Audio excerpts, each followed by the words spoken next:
Happy Saturday once again, boys and girls. Welcome to another edition of Quarantine TV here on the GoodMicWork Commentaries YouTube channel. It is Winged Eagle Podcast Day, and it's loaded. It's loaded. Got a lot to get into today. As usual, every single week we'll be getting into the results of the previous week's shows.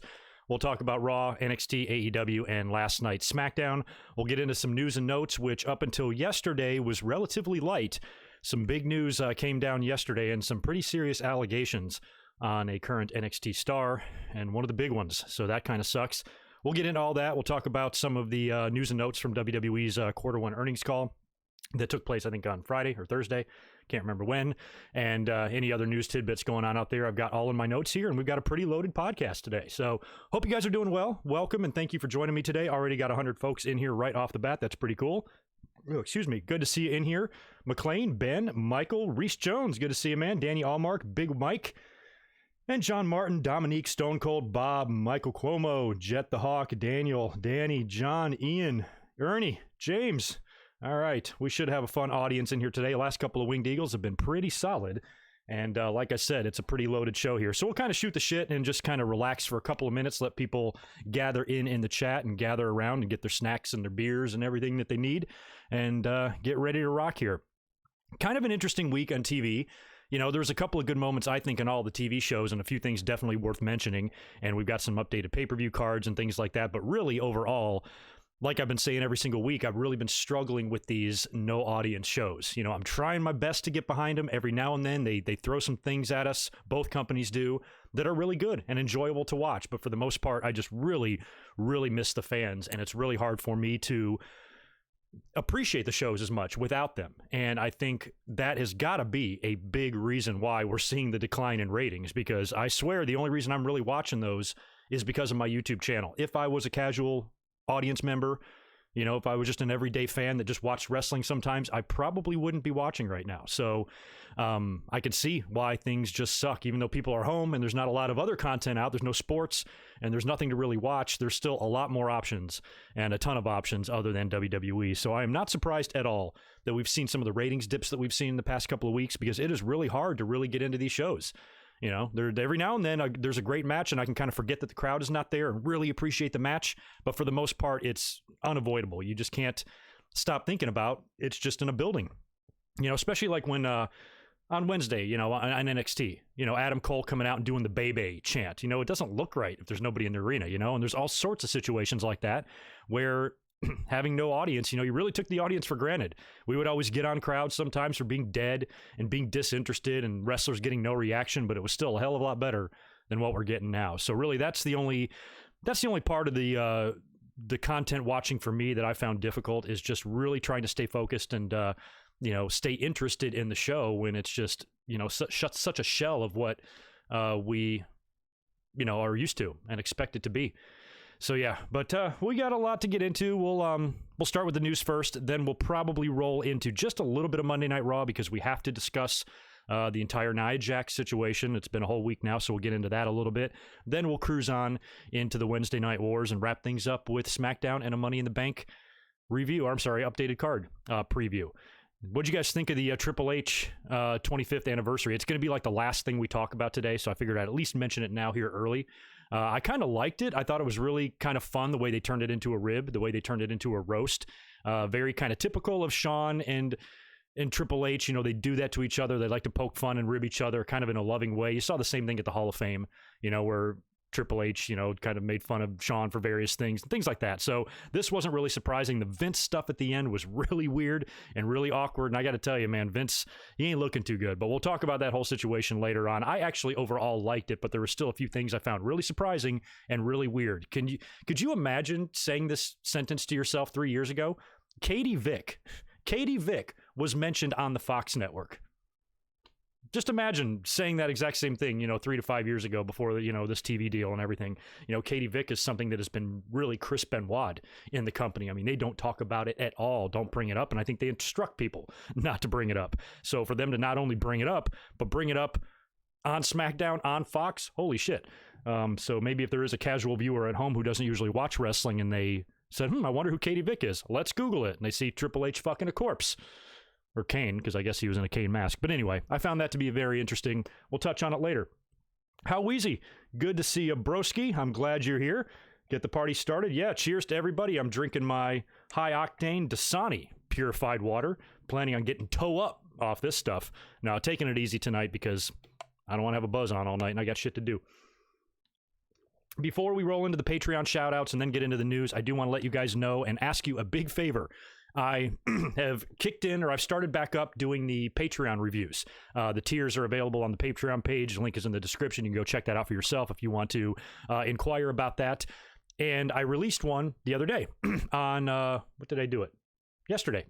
I released it yesterday, and it was a review of the Survivor Series 1989, which is a 31-year-old show. And generally, when I review shows like that, the views aren't very much, but this particular video, the views are really bad. I put the link in the description down below. If you guys could just go give that video a view, give it a like, maybe watch a little bit of it, leave a comment, I'd really appreciate it. Great Patreon supporter Scott Moss sponsored that video, and it was a great Survivor Series, really action-packed, despite it being a really old show. So a lot of times, those reviews don't perform very well up front. They get a lot of views in the long run, but not a lot right up front. So if you guys can go help out Scott Moss's video there, I would really appreciate it, and I would really appreciate the support. Anyway, that's the only scheduling note I have for you. I do have a tentative video planned this week. I have to get in touch with somebody to see if the day works, but I might be doing a watch-along on Thursday. That's not definite yet, so unfortunately I can't give you an exact, but stay tuned to me on social media. Follow me over on Twitter, at GoodMicWork, and I'll be giving you guys updates over there, and I'll probably throw an update over here on YouTube as well. So just keep a lookout. Might be up here again next week prior to the next podcast, and of course I'll be up here this Monday after another Empty Arena Raw, which I think this one is taped. If my memory serves, I think they might have taped this week's Raw after last week's show or something. So not expecting too much, but we'll be up here to review it nonetheless on Monday night. Want to shout out my Patreon homies. First of all the top sponsors and all the top Patreons are listed right down below.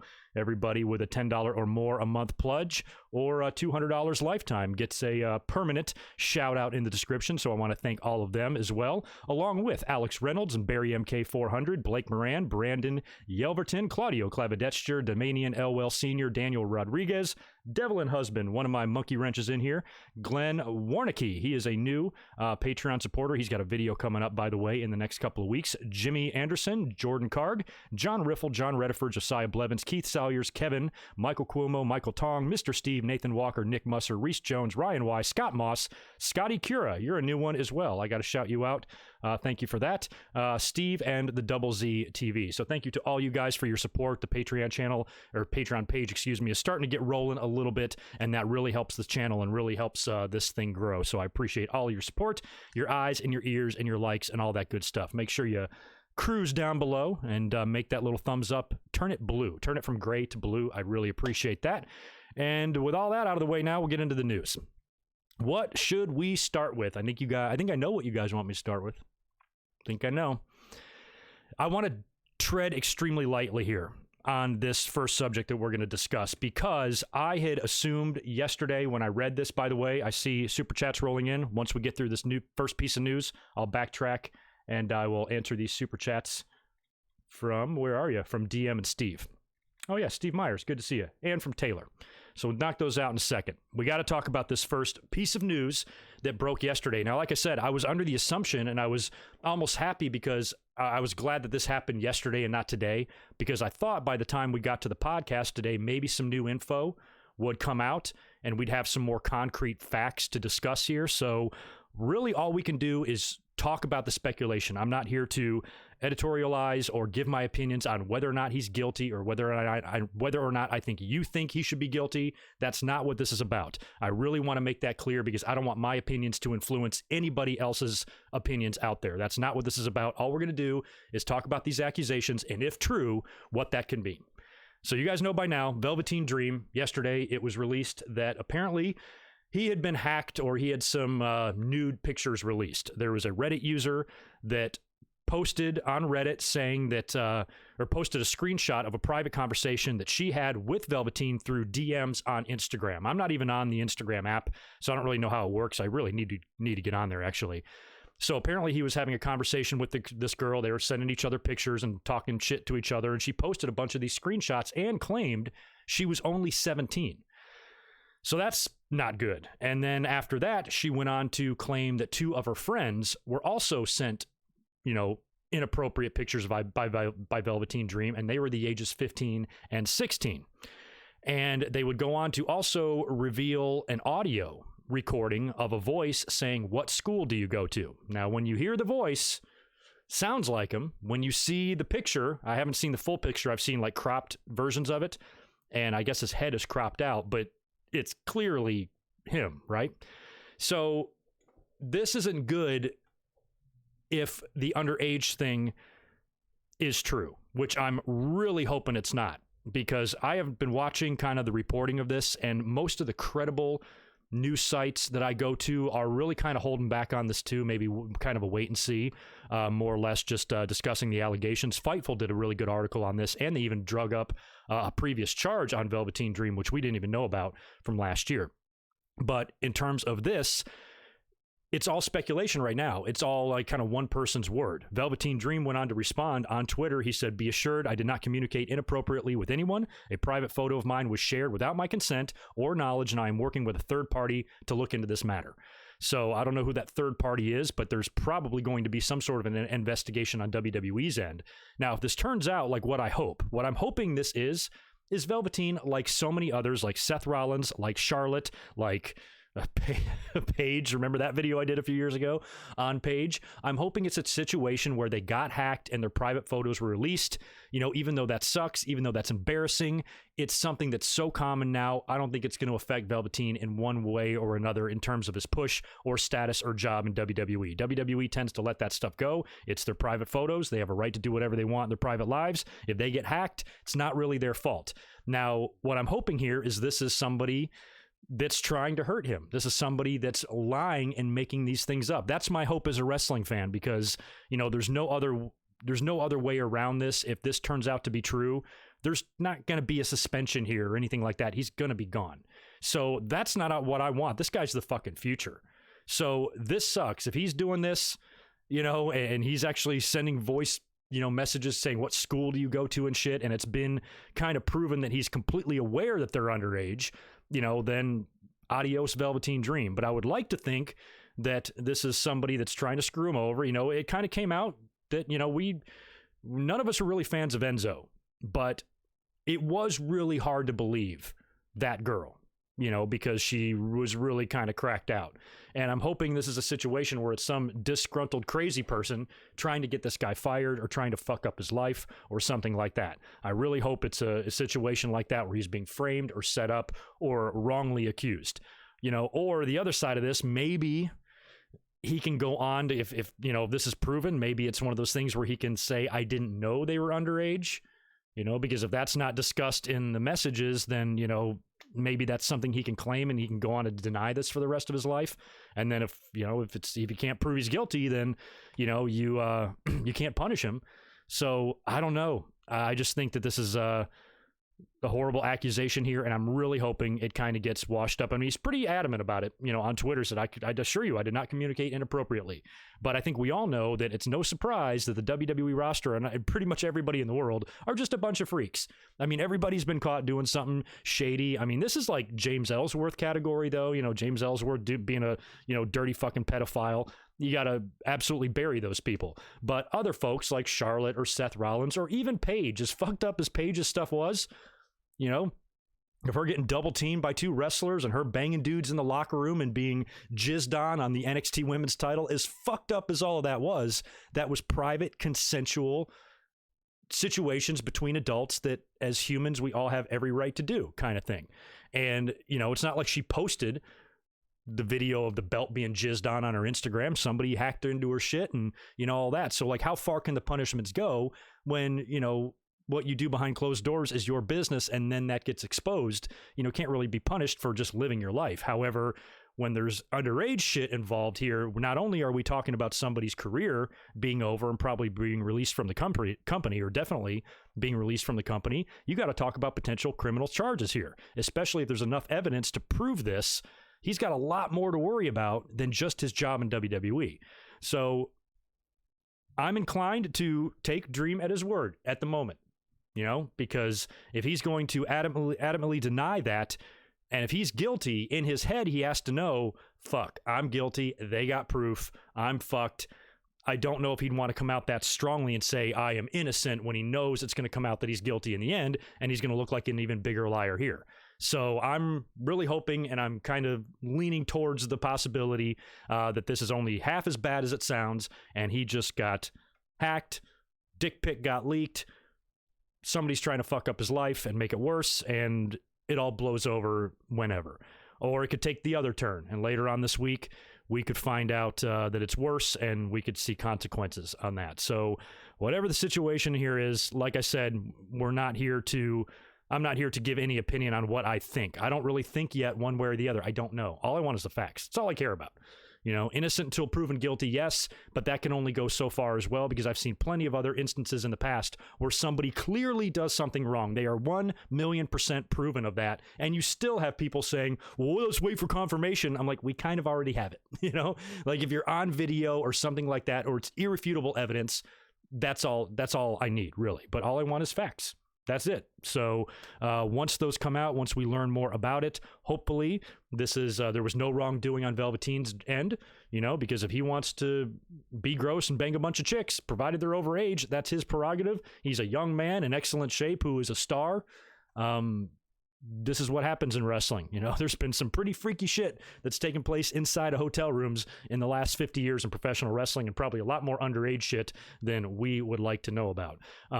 But unfortunately today, you're fucked. You know, if you get outed like that in the technology age and cell phones and Instagrams and shit like that. I don't know why people continue to do this. I mean, I understand, you know, the urge, and sometimes you're willing just to risk everything just to bust a nut. I understand that.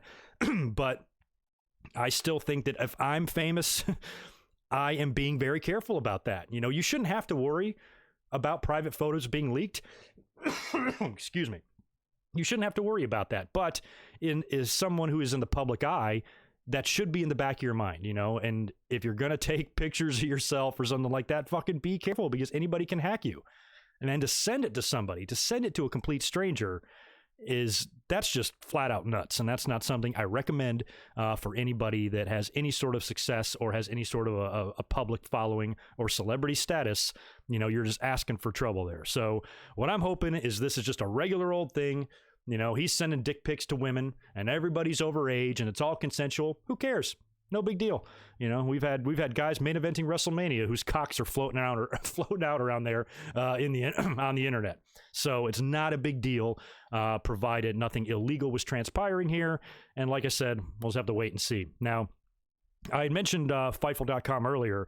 When they were trying to research this story, they had uncovered, I think it was Sean who had uncovered an old arrest warrant from late last year that alleged that Velveteen had smashed a car window or something. And it wound up kind of going away. And almost when you read the whole story, it almost kind of went away in a suspicious manner. And I know we're all like, you know, conspiracy theorying on WWE right now with these political payoffs. And, you know, after the Jimmy Snuka Dark Side of the Ring episode, and now this Velveteen Dream situation that I don't recall making the news last year.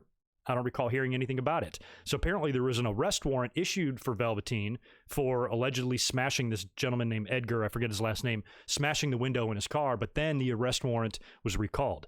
So right off the bat, there was speculation that WWE went in and took care of it. You know, fine was paid and restitution or whatever the cost of the damages were, and they were able to get the arrest warrant erased from the public record. So people couldn't find it, I guess, is what the deal is there. So not sure if it was a legitimate thing that they recalled it, or if they were influenced a little bit potentially by WWE to kind of make that whole situation go away. But that has nothing to do with this. It just, you know, it's just a interesting tidbit that came up there. So anyway, let's all hope for the best for Velveteen Dream, and let's pray that he's innocent, because if he's not, you know, he needs to be buried. Goodbye.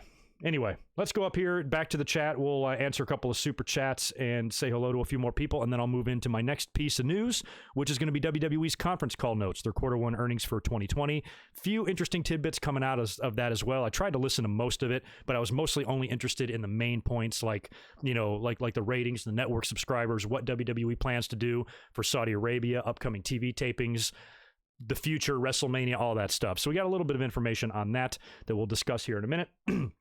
Let me cruise all the way back up, and I think I got a few of these to knock out. First super chat I see from Taylor Moyes. Good to see you in here again. Thank you very much for the $2. I appreciate it. What do you think of WWE's quarter finances? Interesting you mentioned that. We'll be getting into that right in a minute there, Taylor. I appreciate it. Steve Myers, thank you, man. $5 for Estella. Maybe I'll have a few of those tonight. I definitely appreciate you always stopping in and hanging out with us. DM23, good to see you as always. Thank you as well for the $5 super chat. Triple H did an interview with Lemmy a couple of months before he passed. It's on the network. It was short but fun to check it out. I think I remember hearing about that, but I never saw it. That's cool. I definitely will check that out. Awesome. Luigi DeRaw, thank you very much for the $2. Who will be the first person from AEW to go to WWE? I don't know. We could be a ways off from that. I don't know. I don't know what their contract statuses are. I don't know if everybody was kind of signed right off the bat. I don't know if some people are on a per-month deal, 6-month deal, 1 year, 2 year, 3 year deals. I think some of the top talent, like the Moxleys and shit, probably have long-term contracts, but I don't know. And maybe a lot of the inner circle guys and stuff, but you know, somebody like Kip Sabian, I don't know if he's necessarily locked up forever. You know, if WWE wanted to call him to come take place in some crazy tournament, AEW might let him go. I don't know. I'd have to think on that. I guess it just depends on how, you know, how it continues to go. Once you get a star that kind of starts floundering, I'll tell you one star that I would maybe consider, but the problem is he's already been there, and that is Shawn Spears.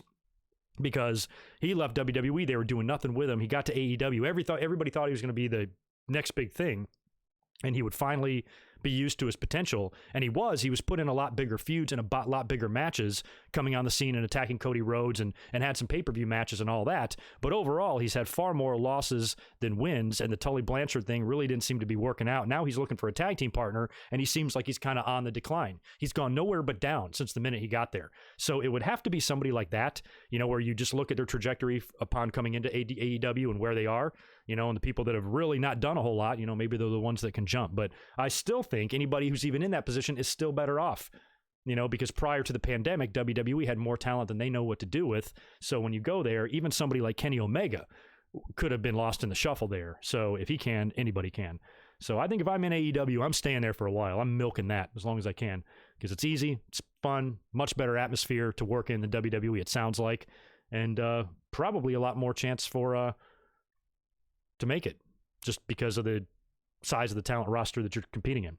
Ryan Music, thank you, man. Good to see you. Thanks for the $10. I really appreciate that. What do you think about Bianca Belair's future on Raw? I'm really worried she won't be used correctly. Plus, it's unfortunate she can't become NXT champion first. Yeah, that seems like a full-blown call-up. I was having trouble distinguishing those after WrestleMania because everything was in that empty arena and everything is there in Orlando, and they're having NXT talent compete on the shows a lot. So when she showed up on Raw the last couple of weeks there, I wasn't even sure if she was called up or if she was just being used. But it does appear that she is there now. She's there for good. I was really hoping she would be the one to take the belt off of Rhea Ripley. It would have had to keep Bianca Belair in NXT for another year, but I kind of really like the story of her because when she first appeared, when I first saw her for the first time, I wasn't impressed. It took me a while. She grew on me. Like within the year, I'm like, damn, she got good. Now I'm in love with her. Now I think she's so athletic. She's so charismatic. She's so funny. She's so good. I literally like everything about her. And I thought since she's already fallen short in previous NXT title matches to Ripley, Wright, and Shayna Baszler, it would be a really cool kind of redemption story if she stayed there the whole time, suffered those losses, but then built herself out back again. And then after Rhea has a nice, healthy title run, or Charlotte, Bianca Belair gets a big takeover match and finally gets that monkey off her back and wins the NXT title, and then has a run and then comes up to the main roster. But now we're talking potentially a year or two out. So somebody like her with that star potential, very marketable, I can see why they brought her to Raw now. As far as her not being used properly, I'm not going to worry about that yet. So far, all she's done is 6-person tags with Street Profits. So not a big deal yet. Becky is involved in her match with Shayna Baszler. Again, when you say used properly, you know, what's y'all's definition of that for Bianca Belair? You know, because I think a lot of fans consider using her properly means she has to beat Becky Lynch in the next 6 months. I don't necessarily think that. All you need Bianca to do is meaningful things. She doesn't have to be in the title program. She just needs to be in a program that means something. That's just not, because you see how the women's division is booked every week on Raw. The champion is usually involved in a storyline, in an actual program. But everybody else, they're kind of just put together in matches randomly week to week. Sometimes it's tags, sometimes it's one-on-one, a lot of 50-50 booking, and the women's division is just jumbled. There's almost like no secondary feuds, it doesn't feel like. At least I can't think of one off the top of my head. You know, even on SmackDown, same thing. You got the situation all revolving around Bayley and Sasha and Tamina and Lacey and all that, but what's going on underneath them, you know, other than the tag division? So Bianca, I just think, you know, she could be in a feud. Just put her in a feud with somebody, let them have a couple of matches, and just, you know, kind of build her up and have her kind of make a trek to the title to where she's racking up wins. You know, book her like Aleister Black or something where she's beating everybody. And then finally people are like, okay, when is she going to get a title shot? And by then, funny thing is, it might be Shayna Baszler who might eventually beat Becky Lynch, and there's a monkey she could get off her back. I talked about her becoming NXT champion and righting some of the wrongs of her previous losses. Well, if Baszler wins the title and Bianca Belair knocks her off down the line, I think that's fine, and I think that's perfectly fine to do that a year from now. She does not need to be champion tomorrow. All WWE needs to do is just make sure they just don't book her in this repetitive nonsense that makes us completely lose interest that happens to so many people in that company. So for me, it's not about putting the belt on her right away. It's just about keeping her in meaningful stuff to where the fans actually care about her and consider her a contender, instead of getting her just lost in the shuffle to where 6 months from now she's no different than Natalya. That's not what I want. So I think the future is bright for Bianca Belair, just like you do, Ryan. It's just all up to WWE to not be stupid. Who's next? Apron Bump. Good to see you, man. Yeah, apron bumps are gnarly. Thanks for the $5. Been listening since day one. Holy shit. I recently launched a new podcast, The Apron Bump, and your style was a big influence on me. Keep up the good work, brother. All right, Apron Bump, I'm assuming that that's your channel right there, so you guys go check them out. I'll be sure to do that myself later. Good luck on the podcast. If you need any advice or something, you know, always shoot me a DM. Appreciate it, man. Who is next? I think that's it, right? No, it's not. One more, and then we're on to the next piece of news. Tar, Brehan, good to see you again. It has been a while. Hope all is well as it can be. We're in the pandemic, and I'm here, and I'm hoping you guys are doing all right, too, because this still sucks. What are we into, like week 6 now? Something like that? Of this shit going on? Yeah, all right. I think we're good for the moment. Hopefully I didn't miss anybody there. Any other ones that roll in, we'll catch up on those later. Next piece of news in my notes here is the WWE conference call notes. They released their 2020 quarter 1 numbers. Now, this is all off the heels of the XFL folding, even though there really wasn't mention of XFL in here, and all of the WWE releases. So I just kind of jotted down some of the pertinent information, the news and notes. You can read on all this information on various websites. You can even read the entire transcript if you would like. I just kind of jotted down some key points here because I don't want to analyze this too much, because I'm not really a numbers guy. I don't really give a shit about a lot of this, but some of it is kind of interesting, especially now with the pandemic and how everything business-wise is being affected. So some of the bigger notes here after their quarter 1 numbers were released. They are showing a 60% year-over-year net revenue growth of $291 million, with average network paid subscribers hovering about 1.5 million. So the network apparently has over 2 million subscribers now, but they're only listing like 1.5, 1.6 as paid. So there's like over 500,000 free subscriptions here. Vince also said that they should be releasing a free tier of the network probably by the end of the year, and they've been talking about that for a while. I've been, just when I utilize the network now, does anybody ever just have the same problem as me? Do you get signed out of that every single time you log in? It drives me crazy, especially on my computer. And my computer remembers everything, all my passwords and shit, but for some reason, it will not keep me signed into WWE and always kicks me out. Drives me crazy. Does the same thing on the TV, too. But I've noticed that since it started, I don't really like navigating it as much anymore. I know they've made some changes to it over the years, but, and when it launched in 2014, it wasn't perfect and, needed some modifications, and they did that. And overall, I've always really enjoyed the network. It's only been recently that I feel like the network is becoming less of a priority, and you can almost feel it when you're on the page navigating. They still do great documentaries, which have really taken the place now of physical DVDs, doing the 24 docs, doing the 365 stuff, the Chronicles, all that shit that they do on the network is still top-notch, never been better. But everything else, yeah, they got all the pay-per-views on there and stuff, but just as far as how you navigate the site in general, I don't know. It just feels like it's becoming less and less important to them. And what was once considered a groundbreaking, innovative idea to actually have your own network is now already almost obsolete, to where they're getting back to the point where they're going to be selling out their pay-per-view rights to other streaming sites to have to pay for it again. So it's like we took a step forward, now we're going back, and I think WWE almost regrets launching the network now that things have changed, in terms of revenue and how much they stand to lose when they give pay-per-views away for free. But a lot of that was made up with the TV money. I mean, they made a ton of money this past year with all those contracts, and they're set to make a ton this year as well, even without running the live events and shit like that. Vince also talked a little bit about the ratings. Raw ratings for the year was down 16%, while SmackDown was up, and that's obviously due to the move to the Fox network. Vince sounded like pretty realistic on the call, like as far as acknowledging the pandemic, understanding that they have to adapt and adjust to their environment.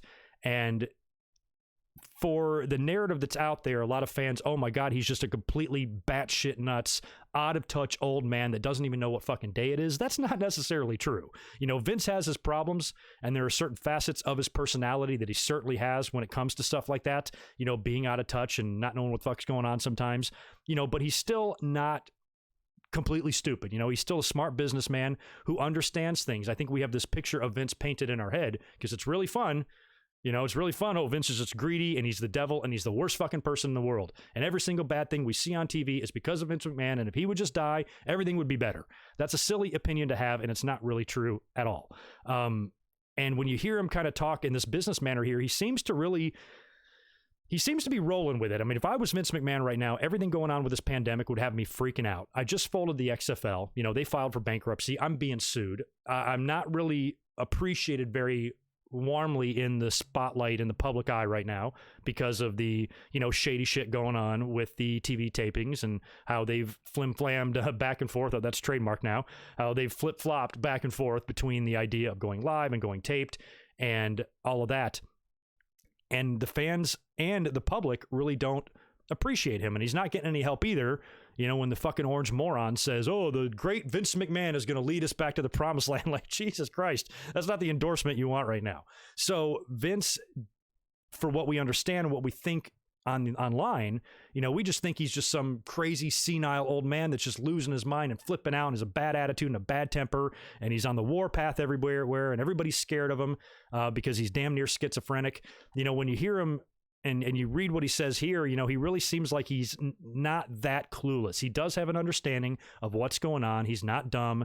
And he says that they're adapting. He talked about some of the production that they've been doing. He said to expect more of the cinematic movie-like type of matches because that's what you have to do when you have no audience. And he doesn't expect there to be an audience back in the arenas for quite some time. He said they're still holding buildings, but they're not expecting the audience to come back, so they're trying to do what they can to make empty arena shows and adapt to this as best as possible. And even though we've had plenty of Raws and SmackDowns that have felt a little bit lazy, that have felt just boring and useless, we've also had some things that they're trying, to putting Money in the Bank on the roof, the Boneyard match and the Funhouse match and whatever the fuck else they're going to do in the future.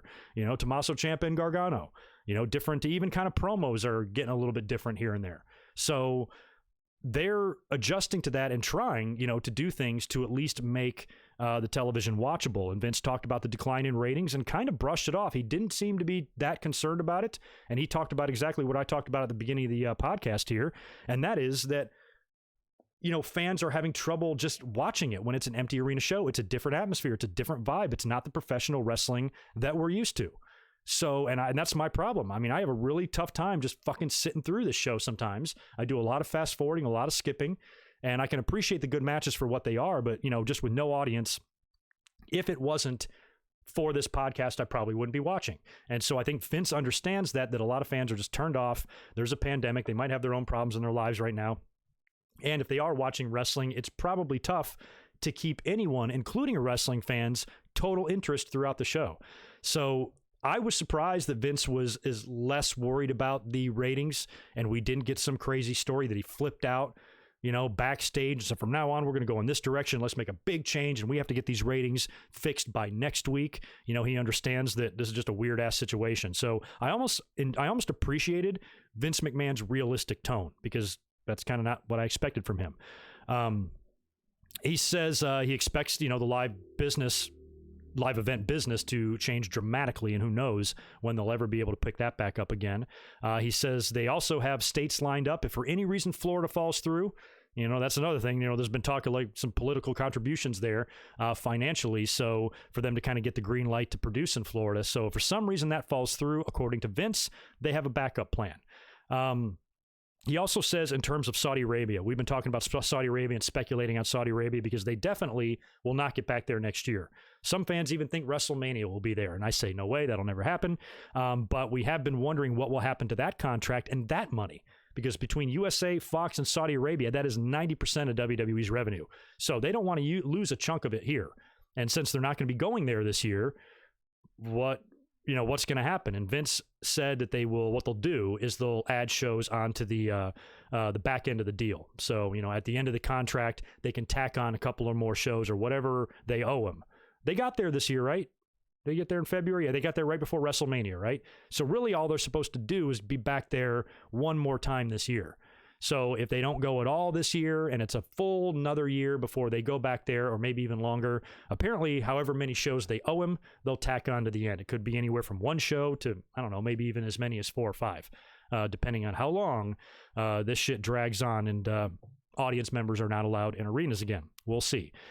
So anyway, the tidbits coming out of there, it wasn't too juicy, because the timing of this conference call right after these, releases and everything, I thought it was going to be, maybe a little bit more dramatic, but really not. They just went over the basic numbers there, and that was it. So if you guys want to read more details about that, Vince does discuss the releases, and he does talk about a few other things, but nothing that I really considered newsworthy enough to write down. We'll go down next to, I wanted to mention Cody Rhodes real quick, because I did read that he filed the trademark for the Cody Rhodes name. Now, he had done an interview like late last year claiming that he could already use the name. There was no issue with it. WWE was either allowing him to, or he had an agreement with them and basically said he could use it, but he didn't want to use it. That was weird.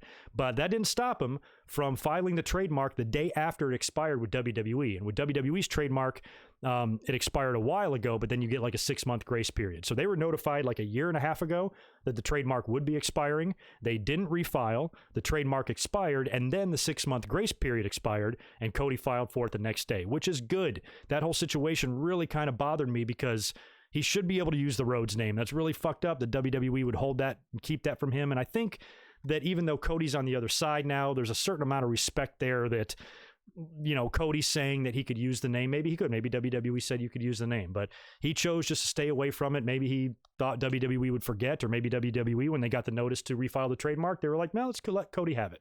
Either way there, I'm glad he's filed for it, and I'm hoping he starts using the name again. That would be great. Also, according to Dave Meltzer, he's reporting that AEW will begin taping in Florida starting May 6th and will alternate between live and tape. So it looks like since WWE got back in the door in Florida, AEW will be going back there as well. I was under the impression that they had taped until late May, or even taped up until Double or Nothing.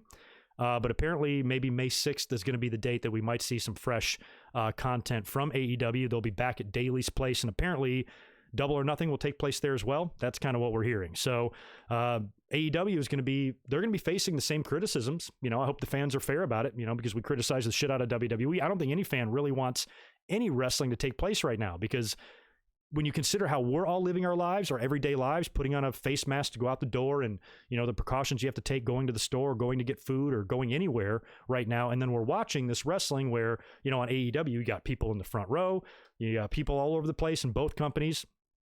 And a lot of fans are like, shut the tapings down. Nobody should be taping anything right now. And I'm of that opinion too. But they're doing it, and I guess they're all taking the best precautions possible. So AEW and WWE are going to be setting up camp in Florida for the foreseeable future, it looks like. So that's it for the news. We'll get into Raw here in 1 second. I'm just scrolling back up here. I didn't have a whole lot to get into with the news aside from those earnings call numbers and the Velveteen Dream accusations. Other than that, that's kind of all I got. And then we have some more news tidbits. We'll talk about Drake Maverick and all that shit when we get to NXT.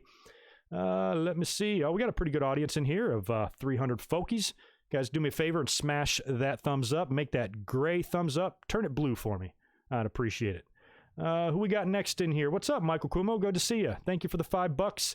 I appreciate it. Great Patreon supporter. From continuing last week, the Fink also said the winner and once again, the winner and once again when Ric Flair beat Savage for the title. No kidding. I actually like that match. Yeah, I just talked about that match recently. The finish of the Flair Savage match was when Flair pinned him with the figure 4, right? There was a match just recently, on AEW a couple of weeks ago. That was the finish, and Jericho was like, I've never seen that done before. I'm like, dude, the WWE title changed hands like that. I also think that's the same match that Vince made him go out and do it again. They had to go out there and redo the whole match because he hated it. I think that's the same one. I haven't seen that match in years, but yeah, I'll have to check that out because we discussed that last week. We were talking about Howard Finkel and some of his great and new announcements when guys won the title. And every now and then when somebody would regain a title, he would say, the winner and once again WWF champion. He only said that a few times. We were trying to pick him out, and Michael has a good one there with Savage and Flair. So did they say it? Did he say it in Savage Flair's WrestleMania match as well? I think he said it there too.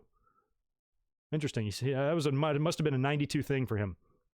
Oh, there you go, Stone Cold. Thank you for the $5. That's in my notes, and I bypassed it because it was inside of the conference call notes. Yes, thank you for the $5, dude, as well. The video game WWE 2K21 is canceled because of how bad 2020 was.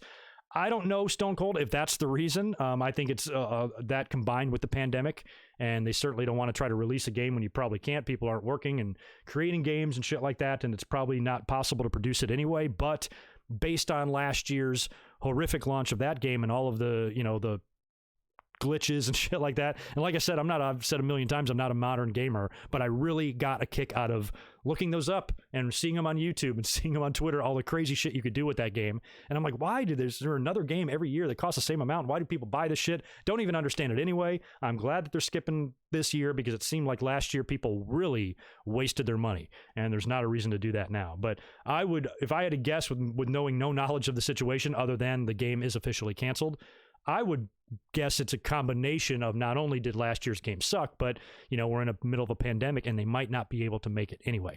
But either way, I think that's good news for gamers because y'all don't need to go through that pain. There's a lot of crossover in video gamers and wrestling fans. And even though I don't really play modern games, I still, I'm still on your team, so I don't want to see you guys suffer, and I don't want to see you guys go through any nonsense and whatever other forms of entertainment you enjoy.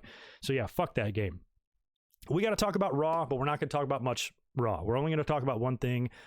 I've been coming up here every week after Raw reviewing the show, so you can jump back to my channel and watch my review of last week's Raw if you want a match-by-match rundown, which there were a ton. This past Raw had 10 matches. On a 3-hour TV show with commercials, they crammed in 10 matches onto the show. A lot of Money in the Bank build and a lot of Money in the Bank qualifiers and shit like that. But I think the big story coming out of Monday Night Raw was the Nia Jax and Kairi Sane match. Kairi Sane, who apparently is on her way out of the company because she's been jobbed out hard. And here she was set up to take on Nia Jax, which we knew was going to be basically a squash. Wasn't quite a squash, but it was damn close. And Nia Jax, of course, got the win. And there was a spot in the match where she lifted Kairi Sane up and she picked her up and just threw her back down. Like she just fell right into the turnbuckle, kind of knocked the back of her head and her neck on like the second turnbuckle and just took a real hard bump, didn't protect herself at all. And many fans, basically claim that that's an unsafe move and that Nia Jax is unsafe. And it really opened up a whole nother can of worms. As soon as that happened, here we go again. Same thing all the time. She needs to go back to NXT. And now it's gotten a lot worse. Now it's no longer a matter of going back to NXT. It's no longer a matter of working with her. It's no longer a matter of she needs to get better before she hurts someone. That's not the conversation anymore. Now the conversation is Nia Jax is a piece of human fucking shit who needs to be fired. And that is where I find this whole situation to be so ridiculous. And I'm going to defend Nia without defending Nia, because let me say this right up front before I get into what I'm going to talk about here. Let me say this right up front. Is Nia Jax an unsafe worker? It appears that she is, okay? She's had a couple of situations like that. She is building a reputation for hurting some people. So that, yes, absolutely. Where I draw the line and where I think the fans are so over the top and so over the line is when you have, pardon my language here, when you have these fat fucking losers playing video games with Doritos falling out of their hair, and they're going to sit there and critique what a professional does at their job, which I guess fans have every right to do that.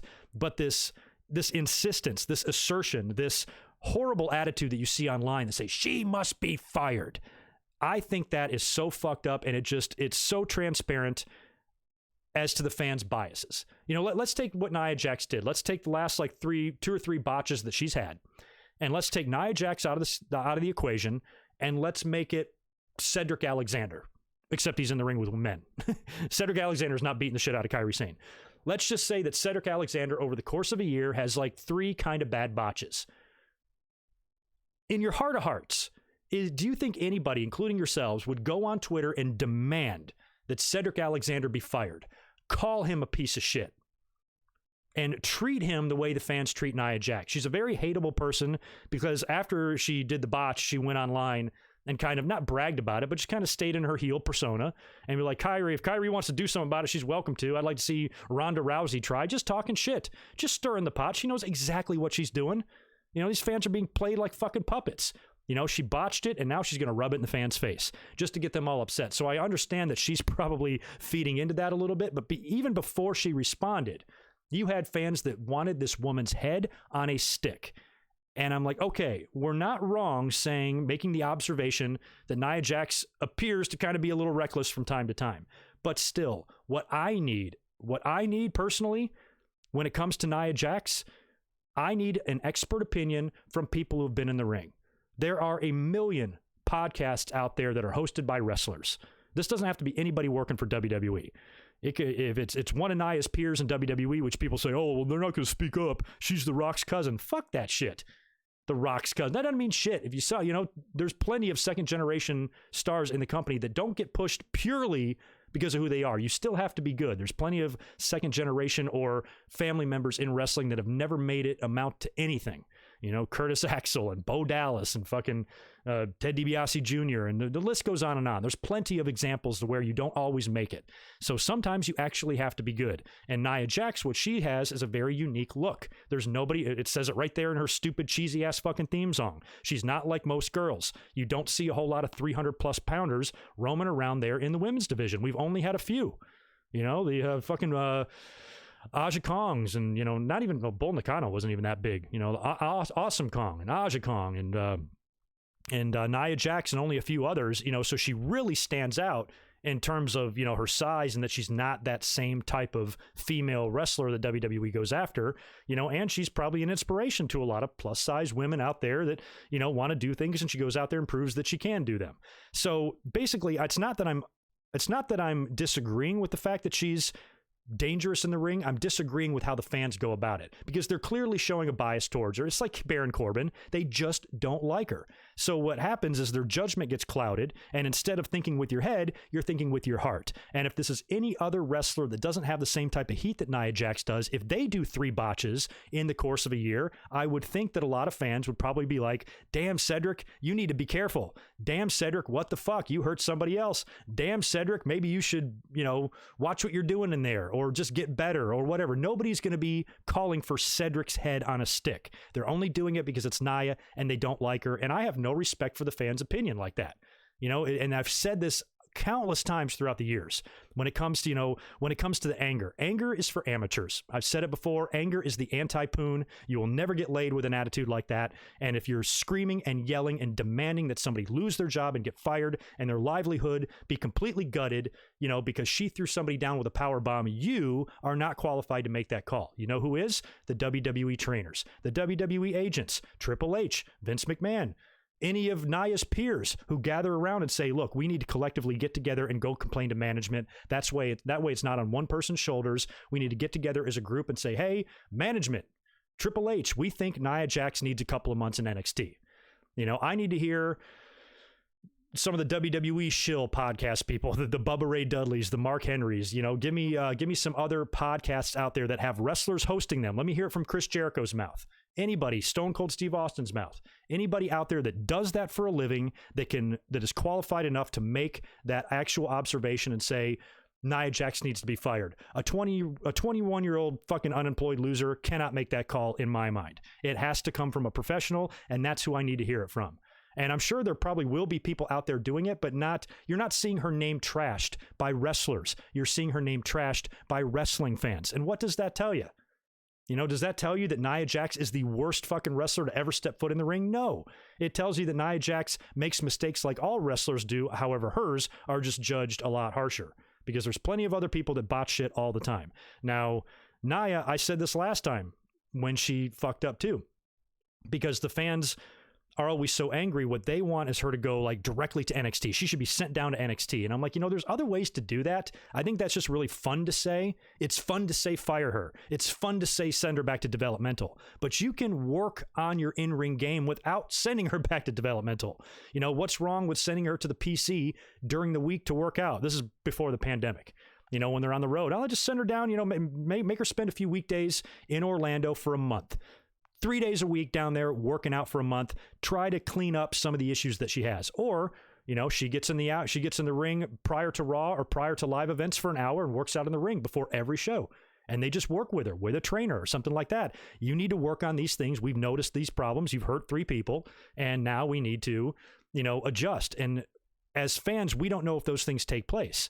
You know, who's to say that an agent didn't approach Nia Jax backstage and say, we need to go in the ring and work a little bit, or you need to work on this, you need to get better here, or you need to stop doing that, show her some videotape or whatever. Basically work with her. It doesn't automatically always have to be an NXT thing or a released thing. And that was my argument that I had for Nia Jax, like the first couple of botches. But here we are now a full year later. She's come back from double knee surgery. She's back in the ring hurting people again. So that's frustrating. I think Kairi Sane is okay. No harm, no foul was really done here. She was right off the heels of a concussion, which made it even worse for Nia Jax in terms of her heat because, you know, the fans just come at her with fucking pitchforks and torches after something like that. But I think most of the anger about Nia Jax is due to the fans. Really, every single one of us, myself included, we're all marks. We like who we like. We don't like who we don't like. So you're going to treat people you don't like differently than people you do, even if the crime is the same. So all I'm saying is if you replace Nia Jax with somebody else and make it 3 botches executed the same way, I swear your anger would not be this big. You might acknowledge the botches. You might say that person needs to be careful, but I think that's it. You know, this angry, I want to saw her head off and fucking hold it up in the air on a stick. That's crazy. You know, that's crazy. And that's not fair. Let her peers tell her she needs help. Let her bosses, her management tell her she needs help. Let other wrestlers from other promotions who have no fear of getting in trouble from WWE, let them come out and say it. I won't take these idiot fans' word for it. I'm sorry. And I think the anger is way too much. And I think the anger is done purely for likes and engagement on social media. And that's it. Because people want to do that. People want to vent their anger. You know, so if you write an all capital letters tweet on Twitter that Nia Jax needs to be fired, you're going to get thousands and thousands of likes for a stupid comment. That's the way the fans are. So Nia Jax, stop being stupid. And fans, y'all stop being stupid too. All right, we'll move on to AEW now. That's my piece on the Nia Jax situation. Eric Watts, yeah, what a shout out. Oh yeah, Bertha Faye, that's another one. Yeah, so there's been some big women, but not many, you know, throughout the years. So, I mean, that is why Nia Jax, you know, stands out. If she was the same size as any of the girls there, you know what, she wouldn't have anything else to offer more than a Dana Brooke, who's getting better, by the way. So she stands out in that respect because she is big. And there's been plenty of reckless big people, you know, Vader, who we all probably love. The same people who want Nia Jax's head on a stick consider Vader to be a Hall of Famer. Do you know how many fucking potatoes that dude threw? Just shooting Idahos out of a fucking cannon, man. All the people he hurt and banged up and bloodied up and bludgeoned to death with his big fucking meat hook dick beaters. I mean, Jesus, he was crazy, man. So I think it's always about who the fans like and who they don't. It always comes down to that every time.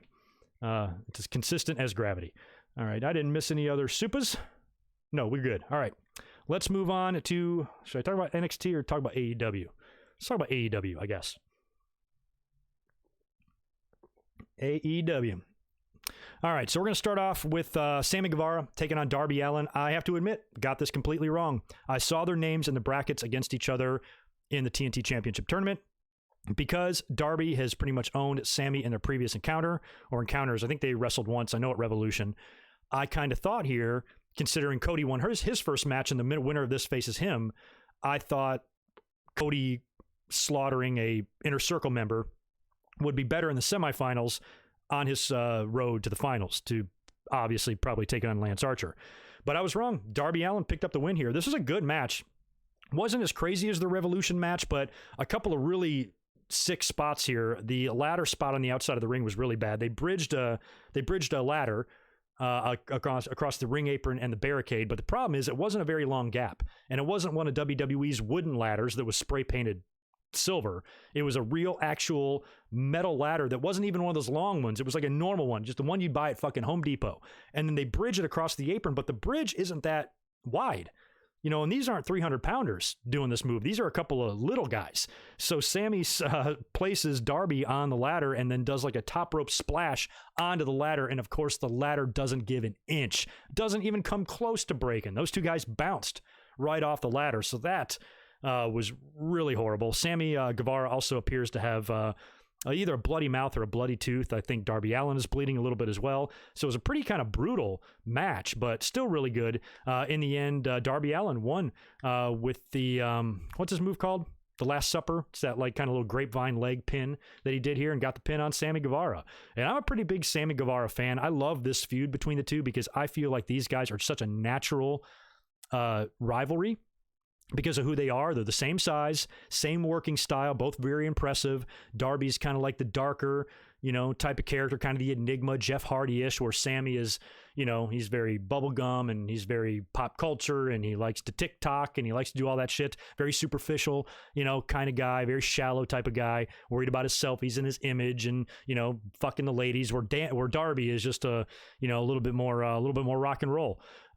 So they have just a total natural rivalry there that I like, and I hope that if these guys stay in AEW for years to come, that this is a rivalry that can be revisited many times. Like in the next 5 years, they can go at it once or twice a year and have a little something. And I think they can have a situation where the careers really parallel, and then maybe one day down the line, you're talking about some sort of a world title match with these two guys involved. I think it would be a great story, considering like where they started and working their way up and how, you know, small and cruiserweighty they were, and they turned themselves into big stars. That's what I hope, you know, and from, you know, my interactions with Sammy Guevara on the Jericho cruise and stuff, he just seemed like a super down to earth guy. And I'd say so far in 2020, he's in like one of my top favorite wrestlers, not of all time or anything like that, but just so far this year. If I'm listing, you know, the wrestlers that really impress me, you know, Darby might be on the list too.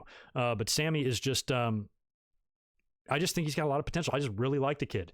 And he's the very definition of not judging a book by its cover. Because I see a lot of the, you know, the AEW detractors and people that really want to see that company fail only because the fans annoy them, which I think that's a stupid reason to root for anything to fail. But you see a lot of that on Twitter. You see a lot of that from podcasters. They get so triggered by these, granted, completely annoying batshit nuts fans. I just don't let them bother me, you know, like I don't, from either side. I'm not gonna root against a company because their fans piss me off. And unfortunately, we see so much of that going on. This YouTube channel arguably got its start because of that very reason. You know, because I had TNA fans coming at me like, you know, fucking flying dildos. I couldn't get out of the way. And I was like, Jesus, you know, and I almost like wanted TNA to fail because of that. And that's wrong. That's not right. You know, and now it's carrying over, you know, here with AEW. And I see a lot of people who don't like AEW or really deep down want them to fail, even though they'll say they don't. They always poke fun at Sammy Guevara because how he looks. Oh, he looks like he's 12 years old. You know, he's just too cute and he looks like he should be a busboy in a restaurant and all that shit. Well, the kid's totally talented. He wouldn't be hanging around Chris Jericho if he was fucking worthless. You know, you think Chris Jericho would want somebody in his stable that he doesn't think can perform and be entertaining? Sammy Guevara not only can perform in the ring, he's charismatic, he's good on the mic, he's funny, he's a character, he's entertaining, and he's only going to get better. And for someone like him with so little TV experience, I think he's doing really well. So to look at Sammy Guevara and see no value there is to just be biased and blind, in my opinion. Dude's awesome. And so is Darby. I liked the, who was it? Was it Cody Rhodes who kind of compared Darby Allin to like a modern day Sting? I like that. I like that comparison a lot as well. And I'd love to see Darby get to that point. I would actually think, as much as I like Sammy, I kind of think maybe Darby might, you know, make it to that level before Sammy would. I think he might be like even a little bit more over, but I think both have great potential. I'm on team Darby and Sammy. Well, now Darby has got to go in to the semifinal match against Cody Rhodes. They've wrestled as well, too. I thought they wrestled twice. Wasn't it a draw and then Cody beat him? Or was it only the draw? You guys got to help me here. I forget. but they're facing again, and I really didn't see that match happening. That's why I picked Sammy to pull off the upset here with plenty of help. I thought he was going to get tons of help from the Inner Circle to defeat Darby Allin for sure. But that didn't happen, setting up Cody and Darby again, which I'm not complaining about. It's a babyface match, which I don't think you need that all the time. But last time these two guys hooked it up, it was great shit. This will be no different, and that'll be a solid semifinal match. I don't think that Darby would score the upset here unless Dustin scores an upset against Lance Archer, which won't happen. Maybe Cody comes out and helps Dustin win, and then Lance helps Darby win. I don't think it's going to be that way. I think that's the only way Darby gets a win here. If he beats Cody clean, I'd be surprised. But if he did, that would be awesome, because a lot of fans pegged Darby to win this thing from the outset, where I kind of thought you had to do a Cody and Lance final because they're on opposite sides of the bracket, and Jake Roberts has made it known that they're coming after Cody. They're singling him out, and now he's got to face Dustin, which means he can put a huge hurting on Dustin Rhodes next week, which we'll talk about that in a minute, and murder him on his way to the finals, setting up your championship match there. So we'll see where that goes. Next up was kind of interesting. We had a Matt Hardy promo. He was at the Hardy compound in North Carolina, and this was kind of cool because we've never seen him do this before. They almost like did some switches and transitions in between Broken Matt Hardy and regular Matt Hardy. So Broken Matt's up there doing his yes and nut, and he talked about Jericho spilling the juice that was orange from last week's bubbly bunch segment, which was hilarious. And then it kind of did a smash cut back to regular Matt, where he's talking about, like, in a normal human voice, and he's talking about his history with Chris Jericho, how far back they've went, that sometimes they've been friends, sometimes they've been teammates, sometimes they've been enemies, going through all that. And then it would do a quick take again back to Broken Matt, and he kind of teased, correct me if I'm wrong, he kind of teased an upcoming compound match. I think at some point, whenever it's able to happen, we're going to get that at the Hardy compound, some sort of a match between Hardy and Jericho. And think about that. If that winds up happening, which I'm pretty sure it will, that means Matt Hardy's house has played host to 3 different matches from different promotions. He's had a TNA match there, he's had a WWE match there, and he could now likely have an AEW match at his house. That's got to be a first, right? So that was all kind of good stuff. I was surprised that they did cut between Broken Matt and regular Matt, but you know what? I kind of liked it. At the same time, I'm kind of hoping for the best here. So far, all the shit's been money. You know, when Jericho was in the tub that was hot, and Vanguard 1 came in and fucked with him with the t-shirt thing, everything they've done here has been pretty funny. My phone buzzes. Let me put that on the floor. Everything they've done here so far has been pretty entertaining, maybe minus the teleportation stuff in the arena, but you know, all the promos here and stuff between them have been super entertaining, and I think that's what they need to focus on with these two, because Jericho is 50, Matt Hardy is 45. The entertainment value in this program is going to come outside of the ring, so you don't even really need to rush any sort of a match, and I'm totally on board with when they do finally hook up, be some sort of a deletion type match. I'm ready for that. Kind of a controversial match was up next, which really surprised me. We had Kenny Omega taking on a gentleman, Alan Angels. Never even seen him before. Didn't really know much about him. And Omega got the victory, of course, because this was pretty much an enhancement match. However, Alan Angels, he had a lot of offense. He had a really good showing for himself, you know, and put up a really good fight against Kenny Omega. Now, I didn't think twice about this match. Didn't think anything of it. Kenny Omega went out there and worked with a young kid, gave him some offense, put him over a little bit, wound up winning in the end. No big deal. Moved right on with my next thing, cooked dinner, went to sleep, took a shit, didn't think about it again. Well, apparently this caused some sort of a debate online as to whether or not Kenny Omega gave this guy too much offense. So we're in this situation again. We see this a lot. We saw this a lot too, especially in AEW. People get mad that Orange Cassidy had offense or something. It's so fucking annoying. None of this stuff bothers me at all. But it got to the point where you had people so heated on each side of this debate that it got Ryan Satin and Dave Meltzer involved. Now, I don't have a dog in this fight. I don't dislike either guy. I think people who give Ryan Satin shit for being a WWE puppet and shill are wrong. You just read his Twitter timeline. He spends plenty of time questioning and asking the same questions to WWE that he does to AEW. But and people are just convinced because he has that job on WWE backstage that he's just up Vince's ass, and he's employed by Fox, not fucking WWE. So I think a lot of that, much like the Vince stuff, is just fun to say, but not necessarily true. And Meltzer, I understand his problems. I understand a lot of people hate him. I know Bruce Pritchard cannot fucking stand him. But I've never had any problems with Meltzer. Yes, he's more, kind of opinion based, and what these two guys do are very, very different. They're vastly different. They do not have the same job. But in terms of who they are, I don't really subscribe to the heat that they both get. Maybe a little. There's certain aspects about both that I'm not a fan of. But in terms of like hating them and, Brian Alvarez and Meltzer, they just suck the dick of AEW. And then this other guy sucks the dick of WWE. Everybody's so concerned of everybody else being a shill when really none of it is probably true. So anyway, the fact that these two guys got into it a little bit, and I think what it was is that Satin was of the opinion that Omega got too much offense, or Omega allowed too much offense from Angels.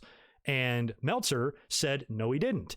And they kind of went back and forth about this a lot. Now, to me, this didn't harm Omega at all. So I'm kind of against Ryan Satin and his point here where he thinks that harmed Omega's status. I don't think it did at all. I think it was cool, that a wrestler gave offense to a jobber. That was the way it was back in the day. Even the enhancement matches, they would get a little bit of offense. Things would happen. It wasn't just it's not, Braun Strowman versus three guys in every single enhancement match. And if anything, I thought was a good chance to be able to see Omega in the ring. Who wants to see him in the ring for 3 minutes? Put him in the ring, let him do some stuff. Let him take some offense, give some moves, work a match with a guy. I don't see how this was anything but positive.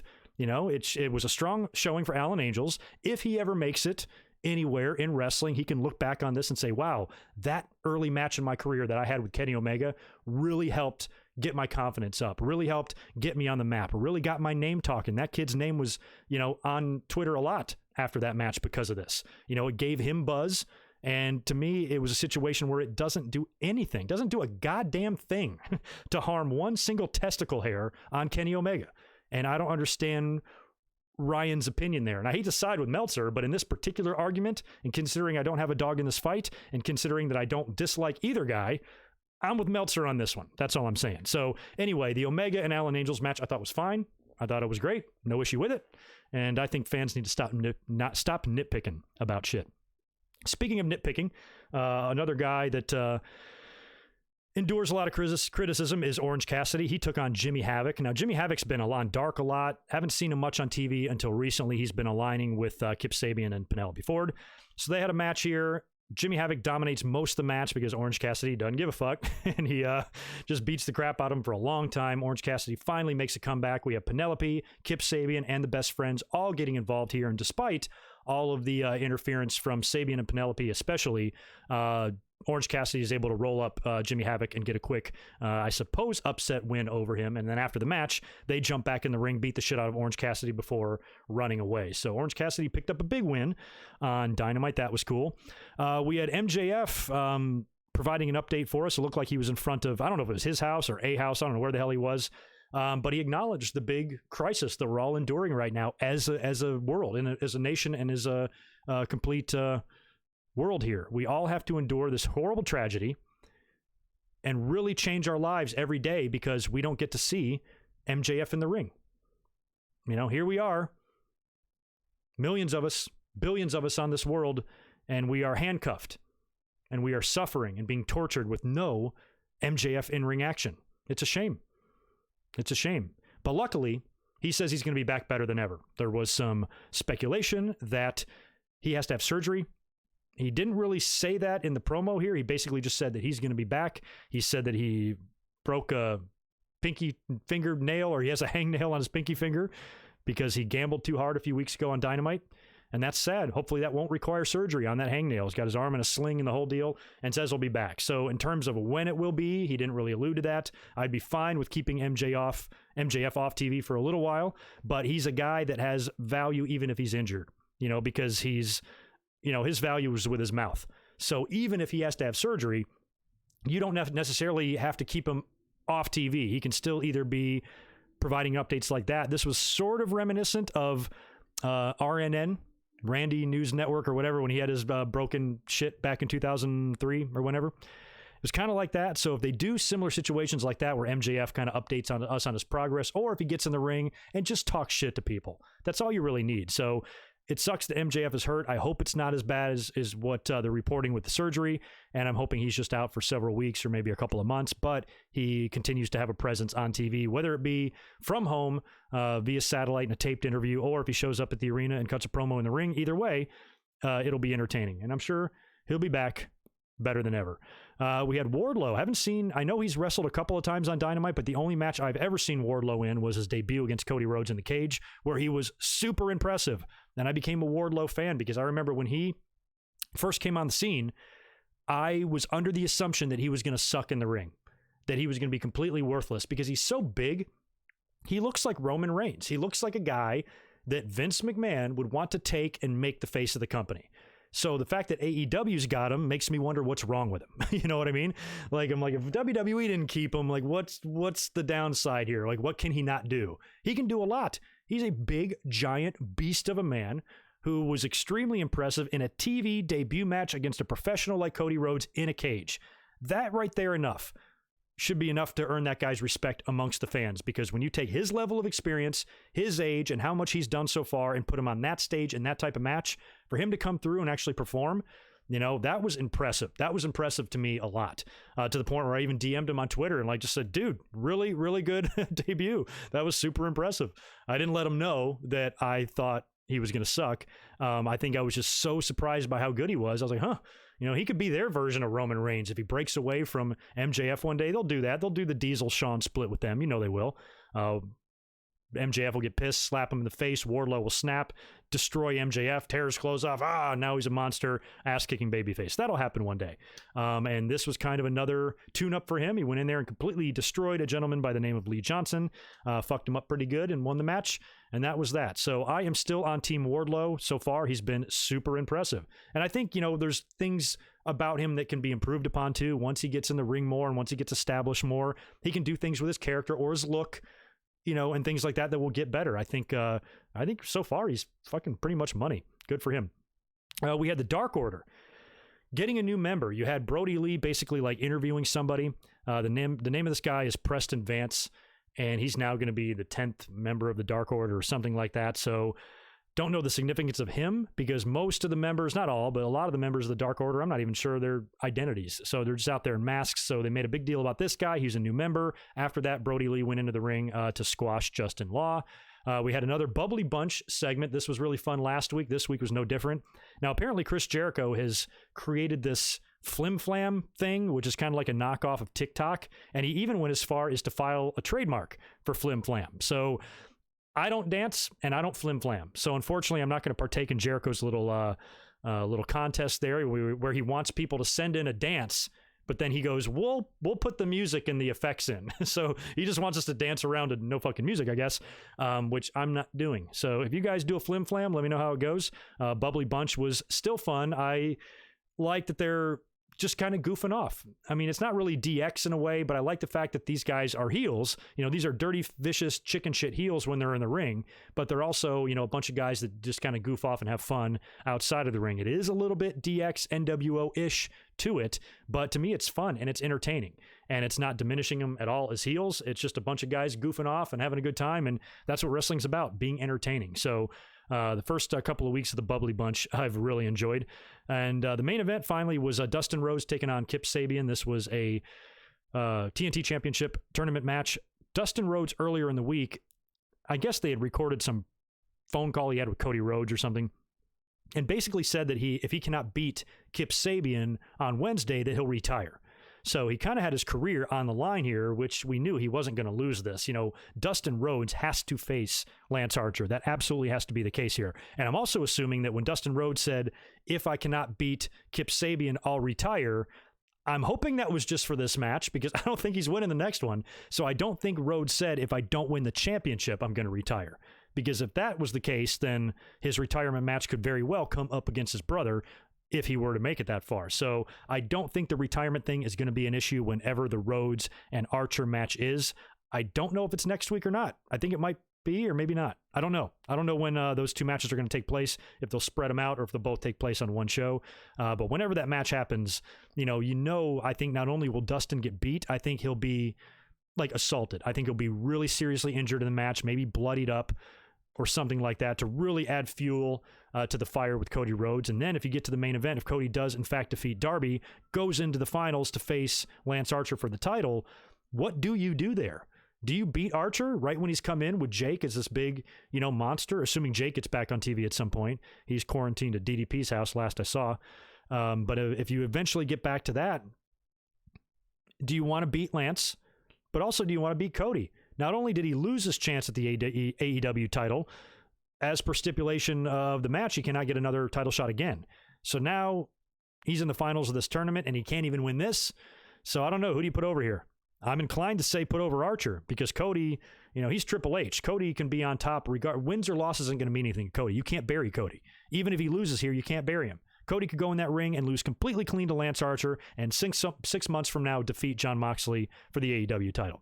It really doesn't matter for Cody. So that's kind of why I'm inclined to say put Archer over here, put him over strong, put him over as a beast. If he tears through everybody, beats Dustin Rhodes, beats Cody in the finals and does it clean and then wins the title, whoever the hell takes that belt off of him, that's going to be big deal for them. And it might in fact be Cody. That's probably what I'd do. I'd probably have Archer win the title in the tournament and then down the road have Cody beat him for it. If it was up to me. I don't know. But anyway, what do y'all think about that? That's the end of my AEW notes. We'll move into NXT here in a minute, but I do see super chats flying in my peripherals. So let me go up here and knock a few of those out, and then we'll discuss NXT and we'll discuss the ratings as well. Follow the Dream. Thank you for the $2. Those hangnails are dangerous. I agree. Tar Brehan, thank you for another one, man. Appreciate the $2. Got to head to bed. Everyone have a good one. Good night, Tar. Appreciate it. Peace out, man. You must be overseas if you're going to bed already. Devlin, good to see you, man. Appreciate the $4. Hope you're doing well. I am, man. I'm doing very well. Hope you are too, out there in Hawaii land. Thanks for hanging out today, and thanks for being in charge over here. Yeah, and I agree with you too. Wardlow is so much better than expected.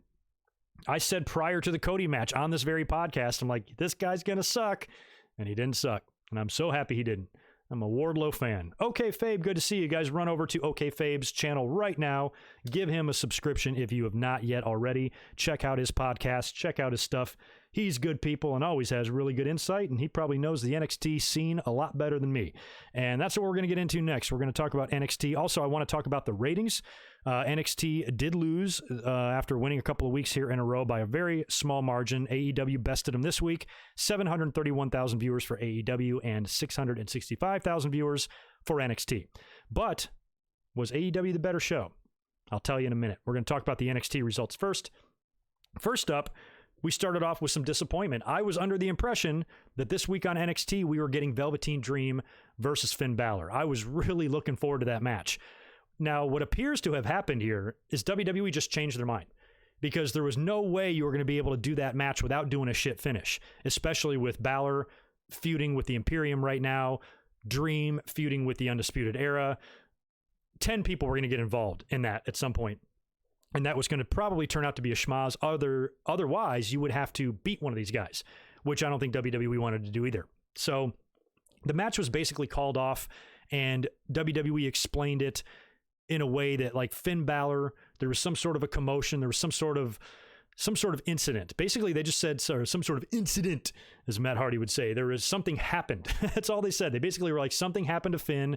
They found his gear in a pile, and he was nowhere to be found. And I think they're kind of teasing that Imperium probably had something to do with an attack on Finn Balor. They couldn't find him, so the match was off. So instead, you get Velveteen Dream in the ring cutting a promo. He's then joined by Adam Cole, who we haven't seen on NXT in a while. He's only been cutting promos from his house, from his pool. So he shows up there. They're getting into it a little bit on the mic. Bobby Fish and Roderick Strong hit the ring, attack Velveteen Dream. Keith Lee comes out to make the save, and he runs them off, and they run off the entire Undisputed Era. And again, for the second week in a row, you kind of see like Dexter Lumis kind of lurking and lingering in the shadows, much like he did the previous week, and that would come into play later on in the main event. So basically, they made the tag team main event for later. It was going to be Velveteen and Keith Lee taking on Undisputed Era. So up next, we had Shotzi Blackheart and Tegan Nox taking on Dakota Kai and Raquel Gonzalez. Now, I was really surprised that Raquel lost her debut last week, didn't she? Didn't she lose to Tegan Nox? So they did a tag team match here and really bounced back Raquel Gonzalez strong, I feel, and she needed that big time. She wound up pinning Shotzi after a power bomb, and they kind of have this like Diesel Shawn type of vibe going. And I remember reading something earlier this week about Shawn Michaels apparently having a little bit of influence or trying to help the two of them out with their entrance, you know, telling them what to do and the mannerisms and maybe kind of pattern themselves a little bit after how Shawn and Kevin Nash did things when they were riding together. So that's kind of cool that Shawn offered his input because they do kind of have that vibe. You know, Dakota Kai is, you know, more charisma. She's more flashy. She's the smaller of the two, maybe the one that craves the spotlight a little bit more. Well, Raquel is kind of her muscle, you know, and she wears kind of black leather like that. She looks like a female Diesel. She's huge. I kind of like the dynamic there. So I kind of hope they go for that. You know, it doesn't have to be a complete, you know, knockoff or ripoff, but you know how like Velveteen Dream would, you know, he dressed as Hulk Hogan during a couple of pay-per-views. One year is the NWO and the next year is like the red and yellow. Maybe do something like that on a takeover. Have Dakota come out there in like an HBK inspired, not a complete ripoff, but an HBK inspired ring attire, and have Raquel come out there in like the pants, the Diesel wore or something. I don't know. Might be fun. Might be fun to see a female version. I mean, Shawn Michaels was pretty sparkly back in the day. He was pretty damn close to a female anyway, back in 1996. So I think it would look good, especially if you put one of those like Village People hats on Dakota. She'd look cute as shit wearing that. I think they should do it.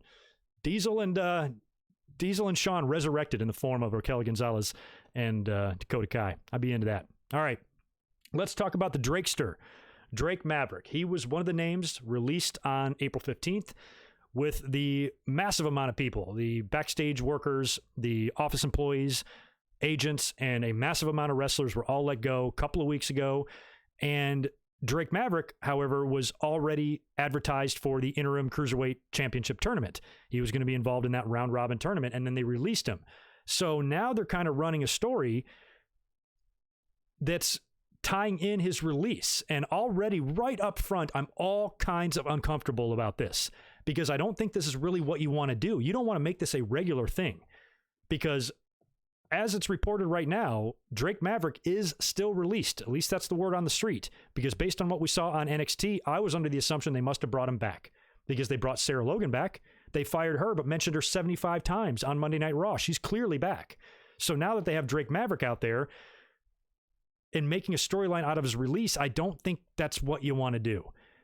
And especially if he's allowed to come back and work in the Cruiserweight match and the Cruiserweight tournament, but he's still released after that, that's just completely weird. And he took the news of the release probably worse than anybody. I mean, he sat there and cried into a webcam. Some people say he cried his way back into WWE. He very well may have, but apparently he is not. Apparently the release is legit. He's still not hired back, at least as of yet. And now he's got to go into NXT to have a first round match against Jake Atlas. Now he lost that match to Jake. Jake even, you know, after the match cut a promo, said, man, I was really rooting for him. They catch up with Drake Maverick backstage after the loss where he's bummed out and sad that he lost and he's questioning himself and maybe I don't have what it takes. They're doing this whole thing just to build all of the sympathy for the guy. And I'm like, how does he not win this tournament based on the way you're doing this? The way you're really putting this storyline at the forefront. You know, what a great way to save his job. He's going to win the title. He's a champion now. You can't fire me. I'm a champion. And it kind of feels like that's where they're going to go. Although I think somebody like Kushida, who would wrestle in the next match defeating Tony Nese to get a point in the tournament, I kind of feel like somebody like him should be the favorite to win it. But with everything going on here with Drake and all the sympathy being built for him, I don't know what they're going to do here. I don't know if they're going to have him win the title and then he's rehired and it's this glorious occasion for him, or if they're going to have him lose, let him hit rock bottom and then bring him back into the fold when the furloughs end, or, you know, when we start getting back to normal here in terms of the pandemic. This whole situation is very odd.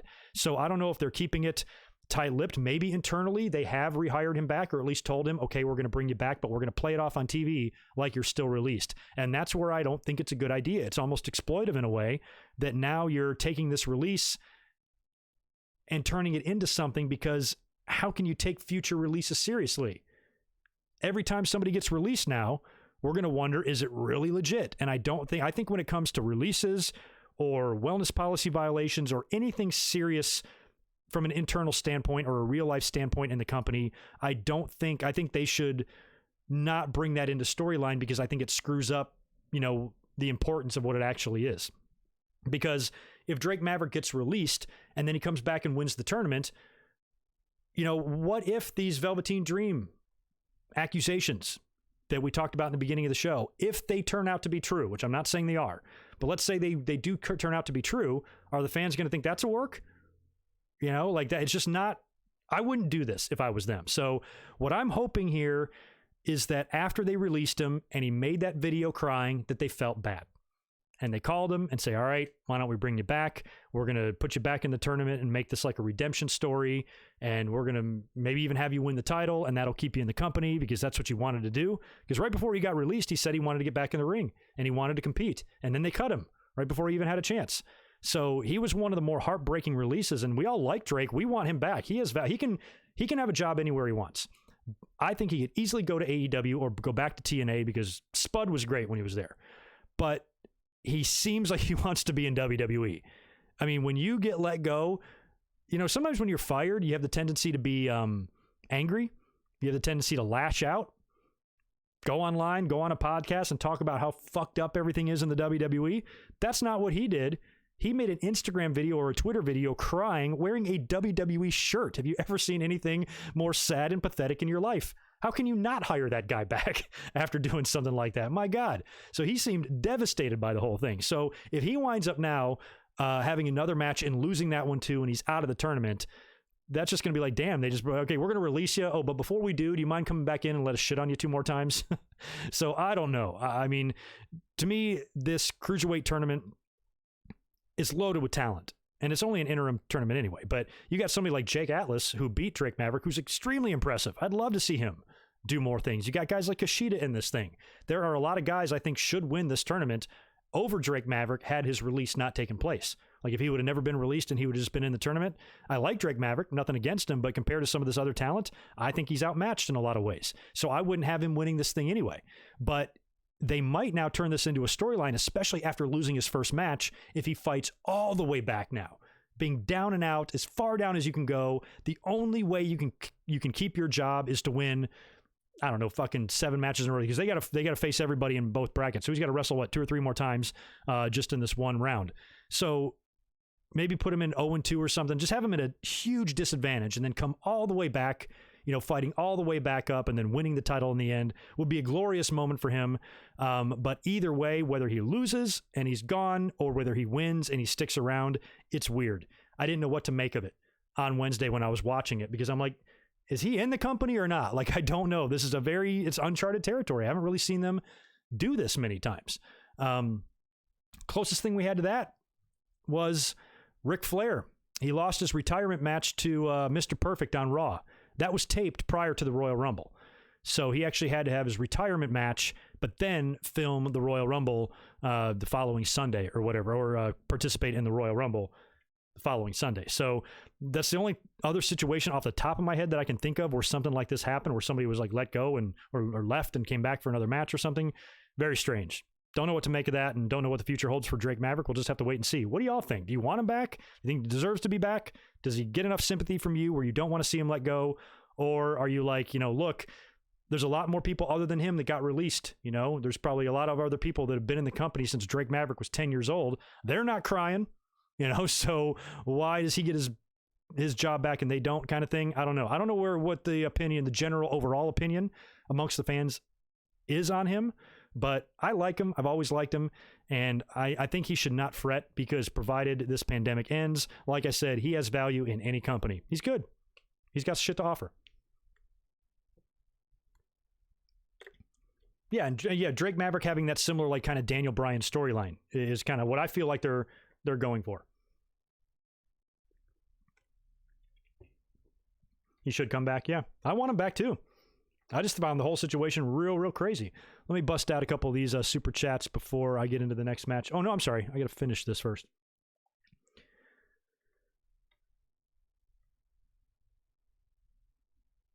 Oh, thanks, Devlin. I see your other super chat now. Thank you for the $4 to delay NXT. You didn't want me to start talking about that yet, huh? Well, I just got into it. We're going to finish it up here in a second because I got some more stuff to say. And I also want to acknowledge Adam Storm, or Storm Adam. Thank you very much for the $10. I appreciate it. Very generous of you. Sasha Banks ended Paige's career, but you don't see her get treated how Nia does. Excellent point. She was somebody that I was trying to think of, because I know we've seen plenty of situations in the past where people botch. Now, I will say this about Sasha. I do remember her getting shit for that. Absolutely. But as does everything, it blows over. It blew over, but she pretty much ended Paige's career. Imagine if Nia Jax did that. There's a difference. I think fans need to understand that there's a difference between being unsafe and an accident. Now, I understand when several accidents happen in a row, then you say, okay, what point does it turn to an accident and being unsafe? I thought that the potato that exploded Becky's face was an accident. She didn't do that on purpose. And anything else she did, I felt was an accident. And at the very worst, maybe she was a tiny bit negligent, a little bit careless. Needs to work on it kind of thing. But as far as she needs to be fired and I never want to see her again, I hope she turns out to be homeless and becomes a crackhead and, all these horrible, horrible things. I mean, short of death, and not even death most of the time. These fans are so fucking out of their minds. They want people to die because they botched a move. Give me a break. I don't think that's really responsible either, because botches happen to the best of them. Owen Hart, D'Lo Brown. Think of the damage they did to people and to people's lives, and what pros they both were. And those botches were far worse than anything Nia Jax did. So I think sometimes the anger, and I've said this a million times about fans, their underlying argument and their underlying point is right, but it's buried under so much unstable bullshit that I can't take it seriously. And Nia Jax is no different, man. No different at all. All right, next up on AEW, or I'm sorry, on NXT. I want to knock out one more. Who are you? Off Leather Wings. Good to see you. Join Instagram. I left Twitter because it's toxic. Yeah, I hear that toxic word a lot. I can't imagine that any social media would really be better. It's the same motherfuckers on every platform, right? So I don't know, because I hate Facebook. I won't touch Facebook. And Twitter is very toxic. But, provided you are a certain way on Twitter, you can avoid the toxicity of it. I can.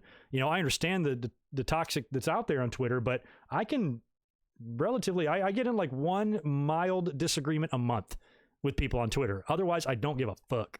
Don't care what anybody tweets me. Greg, you suck. I hate your show. Thanks for watching. So none of that shit bothers me at all, whatsoever. By the way, since we are close to 600 people in here in the chat, you guys smash that little gray thumbs up and turn it blue for me. Try to get me up to a couple of hundred likes. I'd love you for life. I'd appreciate it. Anyway, back to NXT. Like I mentioned, Kushida defeated Tony Nese in a really, really good match. And I propositioned the fact that Kushida could be the favorite in the tournament to win the whole thing. I'd like to see that. And I think now that the Drake Maverick stuff has happened, all that kind of changes my opinion. I'm not really sure. It feels like they could go in the Drake Maverick direction, and we probably won't know for a couple of weeks. But if it's not going to be Drake, Kushida is right on the top of my list of guys I want to see win it. We had Karrion Kross. We had a promo, kind of a vignette with Karrion Kross. I think Scarlett Bordeaux was narrating it, so he's kind of on the scene. He debuted last week attacking Tommaso Ciampa, and I'm okay with the name. We talked about the name a little bit last week. WWE changing it from Killer to Karrion is not surprising. As soon as he was signed with the company, we said that it's probably not going to be Killer. This name has a meaning. It's important to Killer Kross. He helped pick it, and I think it's fine. I'm totally fine with the Karrion Kross name. Can't wait to see what he does, and also can't wait to see if he's potentially only targeting Tommaso Ciampa, or if Tommaso's just one of a bunch of people that he's going to be attacking. So that's still kind of unknown as well. And speaking of great heels, we had Johnny Gargano and Candice LeRae kind of cutting a promo, but they're cutting a promo in their house at the dinner table. Very dark, because these two have always been very babyface-ish. Candice, bebopping around with her blonde hair and her blue eyes, and she's always so happy, go lucky, and all of that, and now trying to be this darker character. Even the whole vignette had a darker tone to it. Candice had, she's kind of got blue hair now. She's got darker lipstick.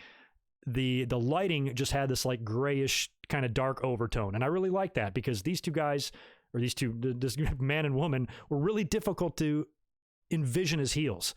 Gargano was like that at first, and then I was like, no, he's a pretty good fucking heel. And Candice LeRae is another one, much like, maybe a Sami Zayn or some other people who have turned heel that I didn't think they would be good heels. They turned out to be great heels. And I think that Candice LeRae could fall into that category. I kind of liked what they did here. They basically were just talking about how being nice got them nowhere in life. Candice talked about how she was a mentor and a big sister to a lot of the females in NXT, and everybody got opportunities in front of her. Johnny Gargano said basically the same thing, and now it's basically no more Mr. Nice Guy, and they are not fucking around. So they basically put everybody on notice that instead of working for things, they're going to take things, and I kind of like that. I remember the first time Shawn Michaels started exhibiting that. Now, he was already heel during his Intercontinental title days, but when he turned babyface, won the title at WrestleMania 12, he was very Johnny Gargano-like. You know, he was just all about the fans and the adulation and the love, and he was just a good guy all around.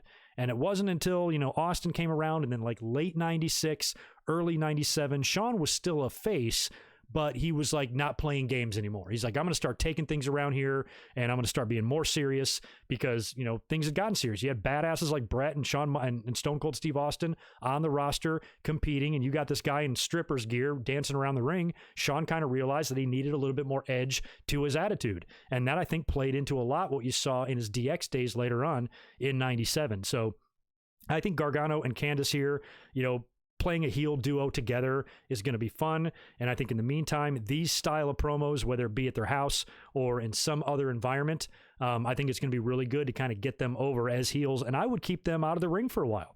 I wouldn't have Gargano or Candice wrestle another match for at least like 2 or 3 weeks, you know, just let them continue to, you know, talk smack, and then put Candice in the ring against some girl, let her annihilate her, and then have Johnny do the same thing, and then figure out who their next program is going to be, you know. I don't know who he's going to work with next. Y'all can tell me. We had Mia Yim up next. She won a squash match. She's then confronted after the match by Charlotte Flair, who apparently is going to be having an upcoming match with Mia Yim. She's got a match with Io Shirai on the horizon as well. And Mia Yim and Charlotte had wrestled in NXT like 5 or 6 years ago, like back in 2014. So they have some history there between the two of them. And Charlotte kind of gives her really shitty compliments, almost passive-aggressive-ish in a way, and really kind of demeaned and put down not only Mia, but the entire NXT roster, which I like because a lot of fans who don't like Charlotte, I like that she's really feeding into that bitchy character, you know, really thinking the world of herself. I'm the greatest. You are just peons below me. I'm here to add some class, some respect, some notoriety, some credibility to this female roster because I'm Charlotte Flair with her nose up. You know, just do everything to piss the fans off. I fucking love that. You know, because everybody's mad that she's the champ. She's going to ruin the title and all this stupid ass shit. They're just mad. They don't have any fucking real shit to say. They're just mad that she's the champ. So they make up bullshit why it doesn't make sense. No, you're just mad. So the fact that she's there talking smack, kind of feeding into that, I like it. I like it when a heel feeds into the shitty opinion that fans have of them. You know, that's why I don't completely blame Nia Jax. I blame her for being reckless, 100%. But I don't want her head on a stick because I'm not stupid enough to fall for her social media bullshit. You know, the whole reason why she posted that shit about Kairi Sane was to get under the fans' skin. And guess what? Worked like a charm. Worked like a fucking charm because as soon as she did that, fans went nuts. Oh my God, the nerve of this fucking woman and blah, blah, blah. You guys are just fucking puppets, man. So I like it when heels do that. So Charlotte kind of feeding into that here, I think just adds to her heat, and I think will make a better moment when somebody beats her ass. And I don't think it'll be Io Shirai, but it would be awesome if it was. I just can't wait to get to that, you know, to get to that Charlotte and Io Shirai match because Charlotte will probably win and everything, but I think that will be a damn fine wrestling contest, if you ask me. And I still think, you know, Rhea, whenever we get on the other side of the pandemic and she gets her work visa issues figured out, she can come back and hopefully regain the title. She's the one I had pegged all along because, you know, they put her over huge, having her destroy Shayna Baszler like that. I'm fine with her losing to Charlotte, provided she wins the belt back. Just like I was fine with Asuka losing to Charlotte, provided Asuka won the belt back, but she never did. So I don't want to see them do that here with Rhea Ripley. And I know when Charlotte gets in the ring with Io Shirai, everybody on Twitter is going to 1,000,000% insist that the only right outcome here is for Io Shirai to win because they just want to get that belt off of Charlotte at all costs. I can be patient, and I don't need to see that. I want to see Rhea win it. So keep the belt on Charlotte as long as it takes to get Rhea back in there and to have Rhea beat her for the belt back. Little 50-50 booking sometimes isn't the worst thing in the world, and it would give Rhea not only her win back, but a huge win and a huge feather in her cap. Now she's defeated arguably the most dominant NXT champion of all time in Shayna Baszler, and the most dominant WWE female champion of all time in Charlotte. So those are some nice feathers to be having in your caps. So that's what I'm hoping for Rhea Ripley, and however long that takes, I'm fine with Charlotte holding the belt. I'm not going to freak out. Patience is a virtue, as my mother used to say. I didn't really pay much attention to the poolside interview or the promo or the vignette with Robert Stone and Chelsea Green. I was too busy looking at Chelsea Green. But Robert Stone was talking some shit, and he said how great he is and how great she is, and that was that. We had Jack Gallagher taking on El Hijo del Fantasma. Now, this was his debut. They had hyped this up last week. Now, he's a veteran. He's 35, 36 years old, something like that. He's a second-generation wrestler, spent most of his time in Mexico. I think I had seen him a few times, but I don't know how many matches I've actually seen of this guy. And I'm glad that he's there. He's a big signee, but I feel like his window, he's somebody that if they're looking for, another Latino star or something, they might want to put him on the roster right away because he's 35. So, and when you wrestle that style, he's a really big high flyer with amazing moves. And the good thing about his age is he's extremely seasoned, he's extremely safe, and he's probably going to be a great guy to work with. But also somebody who works that style that's of that age, how many years do you have? So he's there now. Looks like they're going to put him over huge. He did defeat Jack Gallagher in the match, and after the match, they kind of follow him outside, and those like kidnappers show up again, looking to kidnap him. They're in lucha masks. They jump out of the van or whatever, and he fights them off this time. So this time they weren't able to do any kidnapping, and I don't even know where that's going to lead. I don't know if they're targeting just him or targeting a bunch of people or just lucha wrestlers, or if eventually they're going to kidnap enough of them and put them in a big cage to where they can create their own lucha faction. I don't know what's going on here, but that's really interesting. We'll see. Final match here, I think we're on, right? Yeah, main event. So main event, like I said earlier, Keith Lee and Velveteen Dream taking on Adam Cole and Roderick Strong. We had Damian Priest showing up in this match and attacking Keith Lee on the outside of the ring with the nightclub and like hit him in the throat. And Keith Lee is like really selling the throat. He's like, so he's out of the match. He's like gone. It's now essentially a handicap match. You got Dream in there all by himself against the Undisputed Era. And it was funny. I guess, I kind of turned away from the TV for a minute, and then I look back up there and I just see, Dexter Lumis. He's just standing on the apron now. And he was already lurking in the shadows before. And now that Keith Lee is out of action, out of commission, Velveteen's by himself. And the only thing I didn't like about this is that he's just on the apron and the referee's like okay with it. I don't know how these rules come up. I don't know how this is legal or how they even explain this when you have some matches that have to have a contract signing, and then other matches, guys can just walk right into the match. I'm here now. He's just standing on the apron, grabs a tag rope, waits for the hot tag from Velveteen, which he gets, goes in there and cleans house, beats the shit out of everybody. Eventually, Dream gets back in there and hits the Purple Rainmaker onto Roderick Strong for the win. Or I'm sorry, or did he hit it on Cole? Yeah, he hit it on Cole, excuse me. So yeah, he hit his finisher, his top rope elbow finisher onto Adam Cole, pinning the NXT champion, which always happens usually in these type of feuds, especially with Dream on the verge of getting a title shot here. Holding a victory over Adam Cole adds to his momentum. And now with everything going on with Velveteen Dream, depending on how all of that shakes out, it might be a while before we get that match. And even if we do, they might have him lose, or he might not even be in the company if it goes in a bad direction. But let's hope that it doesn't. And we have not seen the last Velveteen. So all in all, it was a pretty good show. I think the last couple of weeks, I've been given the nod to NXT. I think finally last week, I think you give it back to AEW as the better show, but I'm going back to NXT this week. Even though they lost in the ratings, I felt like they had a better show. I thought the main event was good. They did a lot to build the Velveteen and Adam Cole situation. You had Dakota Kai and Raquel Gonzalez kind of getting on the map more as a dominant unit. The whole story involving Drake Maverick is extremely interesting. You had a couple of really good solid matches here in the Cruiserweight tournament with Kushida and Nice, and with Gallagher and Phantasma. I liked the Gargano and Candice stuff. I thought that was really well done, really establishing them as no-nonsense type of people, which is a stark contrast of where they were before. I think overall, there was more meat on this NXT bone than there was AEW just this week. So I'm giving the nod to NXT. Nice job, boys and girls. You had the better show, in my opinion. That leaves us with last night's SmackDown, which, man, I struggled to even want to watch, but I did. I checked it out. We'll talk about that here in 1 second. Let me take a sip of Dasani and check out the super chats. Man, I'll tell you what, here in San Diego right now, it is balls-ass hot outside. It's in the high 90s, and I had the AC cranking in here, and I got it down to close to 70 degrees, but I turned it off while I'm doing the podcast because it's loud and I don't want that feedback on the mic. And it's hot as fuck in here. I got to wrap this shit up soon so I can crank my AC up in here because I'm sweating. I'm going to have to pour this over my head and give you guys a wet t-shirt contest. You'd love it. You know you would.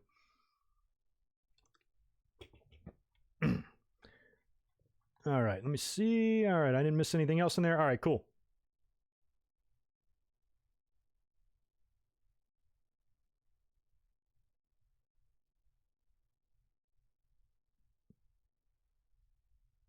I like that, Ryan. Sorry, I'm reading some. That's why there's silence here. I'm reading some of these comments here. Dakota and Raquel taking the tag belts off Nikki and Alexa. The women's division needs some teams. I'd be perfectly fine with that. I think that would be great. You could really do a lot of the Shawn Diesel stuff with them, you know, because Shawn and Diesel won the tag belts, and then Shawn was, you know, he was just hogging the spotlight. You know, he kept kicking Diesel in the face a lot and just really wasn't focused the way he should be. And I can see Raquel getting annoyed with Dakota Kai and eventually doing the split. I can see that. You always have to do that. Anytime there's a big guy and a little guy, or a big woman and a little woman, you got to do the split. And like I mentioned earlier, I think we could see that as well on the Raw roster. All right, we're going to go into SmackDown here. Or I'm sorry, on the AEW roster. I was alluding to MJF and Wardlow. Kind of the same thing there. All right, so we're going to talk about last night's SmackDown. Man, I didn't like this show very much, but there was a couple okay things on it and a couple of things that I'm speculating on. Number one, show opened up with one of my least favorite type of promos WWE does. Hate these things. Happens every time. You get somebody in the ring, they're talking, and then they're joined by somebody else, then they talk shit, then they're joined by somebody else, they talk shit, then they're joined by somebody else, and they talk shit, and usually they all want the same thing. They want a title shot. And that's what happened here. You had New Day coming out there to celebrate their tag team title victory from last week. Big E won the tag team titles in a triple threat singles match, which I didn't like. Now, I understand they had to do that because the WrestleMania match was changed last minute. So then they kind of did a repeat with the other three team members getting a shot to compete. But now that's two back-to-back tag team title matches that took place in singles matches, which I just think they didn't need to do that a second time. But Big E, you know, I've been a big fan of Big E forever. I want him to be the face of the company, even though he probably won't be. I loved the showing he had for himself. I thought he had a great performance last week. Was really happy that he won the match and everything, but not sure if I really need to see these tag team titles hot potatoed right now. New Day are 8-time tag team champions now. 8, which is crazy. They've been around, what, 5-6 years? That's nuts. So they now have another run with the titles, and they're out there celebrating, and Big E's gyrating and doing all of this stuff. Miz and Morrison then come out. They're bitching that they lost the tag team titles in a singles match, and it shouldn't count. The Lucha House Party then come out. They get in there talking shit, and then the Forgotten Sons come out. So when the Forgotten Sons get there, that's when it got a little bit better, because I really, really hate the promos where they all come down one at a time, and their theme music, of course, has to play for every single entrance. So the Forgotten Sons come down there. Miz and Morrison kind of blow them off. Miz is like, can we help you? Who the fuck are you? You're not even contenders. Get the hell out of here. And they're like, oh, you're going to learn who we are, asshole. And they wind up attacking after some jaw-jacking. Miz and Morrison kind of powder out and retreat up the ramp while the Forgotten Sons just beat the shit out of the Lucha House Party and the New Day, and they kind of stand tall there. So it's a really good way of establishing the Forgotten Sons, even though the gimmick and the faction does nothing for me. WWE, at least for right now, is giving them a moderate little shove on the ass there. We'll see where they go and if they get any future title shots. What was funny about this is that after the segment, they cut backstage to Renee Young. We got Renee Young back on WWE Live TV. She's backstage interviewing Miz and Morrison, and she asks them about the Forgotten Sons. Boy, I bet you really want to get your hands on Forgotten Sons, huh? And Miz is like, no, hell no. We want the Lucha House Party. So they completely deflected away from having to face the Forgotten Sons, because I think they realize that they're no joke, and they'd rather take on the Lucha House Party instead, which I thought was really funny. The first match we had was a Money in the Bank qualifier, Baron Corbin taking on Drew Gulak. Drew is backed up by Daniel Bryan. We had all sorts of interference here from Shinsuke Nakamura and Cesaro. No Sami Zayn. Don't remember seeing him unless he was out there and I missed it. But they interfered, kind of held on to Bryan and prevented him from doing anything. And Corbin was able to catch Gulak and win, and he is now qualified for Money in the Bank, which I kind of thought he might pull off. Gulak, that is, might pull off an upset here against Corbin and get into that match, adding to the dynamic between him and Daniel Bryan, because I still think we're going to get a match there at some point. But Corbin did get the win. Not that surprising here. They also gave us an update on Elias. Now, Elias got nearly murdered right before WrestleMania. He pulled off the victory against Corbin at WrestleMania, but then last week on SmackDown, he was viciously and brutally attacked for 3 good minutes backstage by Baron Corbin. And Michael Cole reports that Elias has suffered broken fingers and a bruised larynx, which is a very specific injury to mention. So the bruised larynx makes me wonder, and the severity of the beatdown last week makes me wonder, are they going to do some sort of a repackage here with Elias?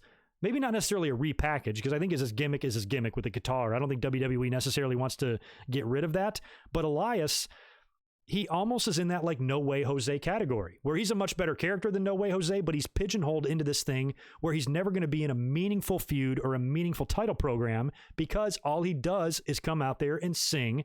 And then if he's a heel, a babyface interrupts him. If he's a face, a heel interrupts him. It's the same shit every week. And even though he's in a better spot on the card than somebody like No Way Jose, because Elias is on TV every week with a microphone in front of his mouth, talking and interacting and showing off what he can do, but he doesn't do anything meaningful. So in a lot of ways, he's just like that type of character that there's nowhere to go. And apparently No Way Jose did an interview and he recently since his release and even mentioned how, his character had an extremely low ceiling and there was just nowhere to go and it's going to be holding him back. So I'm glad he got out of there before you fast forward 15 years and he's still dancing around out there with his conga line as a 50-year-old man. So the fact that they injured him so badly a couple of different times on TV, now they've broken his playing fingers and crushed his singing voice. Do you think he comes back in some other way? Do you think he comes back to where maybe at first he can't talk?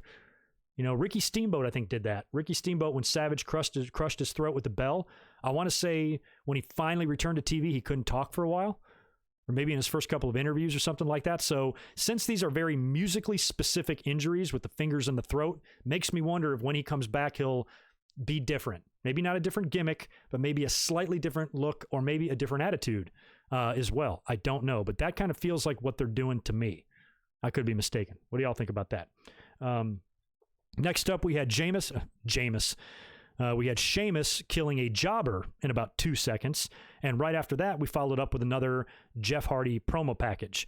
And again, they're really hyping up Jeff big. I don't know why they're doing this. I mean, I guess it's because Matt went to AEW and they want to keep Jeff around and they want to utilize what a big star he used to be. Apparently, Vince McMahon is very happy with Jeff because of how he's turned his life around. But I don't know if it's been long enough for us to consider that he's turned his life around. He's got this great redemption story. He's been open about all of his past demons. They were open about his past demons on the Hardy Boys DVD that came out years ago, and I think on the 24 special that they did after the return at WrestleMania 33, where they talked about a lot of his past history with pills and with drugs and all the DUIs that he's gotten and shit like that. And apparently they're really happy with his progress and they want to give him this push, but I don't think it's really been that long since his last arrest. Wasn't within a year. I mean, can you really clean yourself up? I know he said, I went to rehab and it was really a wake-up call for me, but I swear he's already had 6 wake-up calls. So I don't know. I mean, I love the Hardys. They're from my old stomping grounds in North Carolina, and I remember those guys when they were teenagers. But I want the absolute best for both. But I have a hard time believing Jeff. Matt, I believe 1,000,000%. 1,000,000%, I believe he will never go back to that life. Where Jeff, he hasn't convinced me yet. So he's clearly the more talented Hardy. He's clearly the Shawn Michaels of the team. And he's a former world champion. Matt Hardy's not. So I can understand them bringing him back into the fold. And I just hope it works out, because on top of his personal problems, you got to look at his age. You got to look at his injuries. He's had a few of them since, in the last 10 years of his career, and he's not going to be able to go balls to the wall. So if you want to squeeze one more title run out of Jeff, you probably do have to do it now. And it definitely looks like they're setting up Sheamus to be his first opponent. Sheamus has been killing people, and then after the Jeff Hardy package, Sheamus gets in Michael Cole's face. So it looks like when Jeff Hardy comes back, he'll be taking on Sheamus, and Sheamus will be the first guy he beats on his way to a championship match at some point, I guess. Jeff Hardy against Bray Wyatt. That might be interesting, assuming Bray Wyatt wins. Next up, we had that tag team match that was set up backstage with Miz and Morrison and Renee Young. They took on the Lucha House Party, and you would assume the former champs trying to get back on track would be a shoo-in to win this match, right? No. Lucha House Party got the win. Gran Metalik rolls up and pins the Miz. Wow. Didn't see that coming at all. Total upset there. don't know if they're heading towards a split between Miz and Morrison or not. I still think there's a shelf life there. Eventually you have to do the split. Eventually you have to do something with them.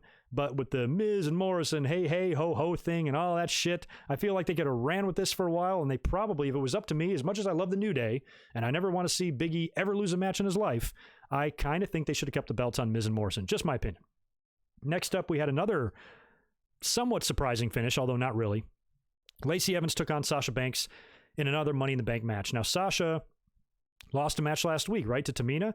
So I kind of felt because of that loss and because of Lacey's interference, that Sasha was going to get some revenge here on Lacey Evans in this match, but she didn't. She had Lacey beat, had her down, had her pinned, but Bayley is fucking around with the referee. Referee doesn't see it. Referee doesn't notice that Sasha has got Lacey down in the ring, and by the time he comes around, Lacey is now recovered. She gets to roll up Sasha and gets a quick 1-2-3 upset pin on her. So Sasha's all bent out of shape. You know, she was pissed at Bayley after Bayley distracted the ref, and that's when she got, I'm sorry, she didn't get rolled up. She got hit with a women's right. That's what it was. So after Bayley screwed up the 3 count, Sasha's pissed at Bayley. She turns around and eats one right to the chin. She goes down. Bayley wins the match, and now she qualifies for Money in the Bank, and that just adds to the dissension between Sasha and Bayley. I thought it would have been fun to have Sasha Banks in the match and win the briefcase and kind of have that weird tension between the two. But it looks like they're finally starting to go forward with this Sasha and Bayley split here. They're both going to have some business to take care of first. Bayley actually has a title match against Tamina in 2020, getting a title shot on pay-per-view.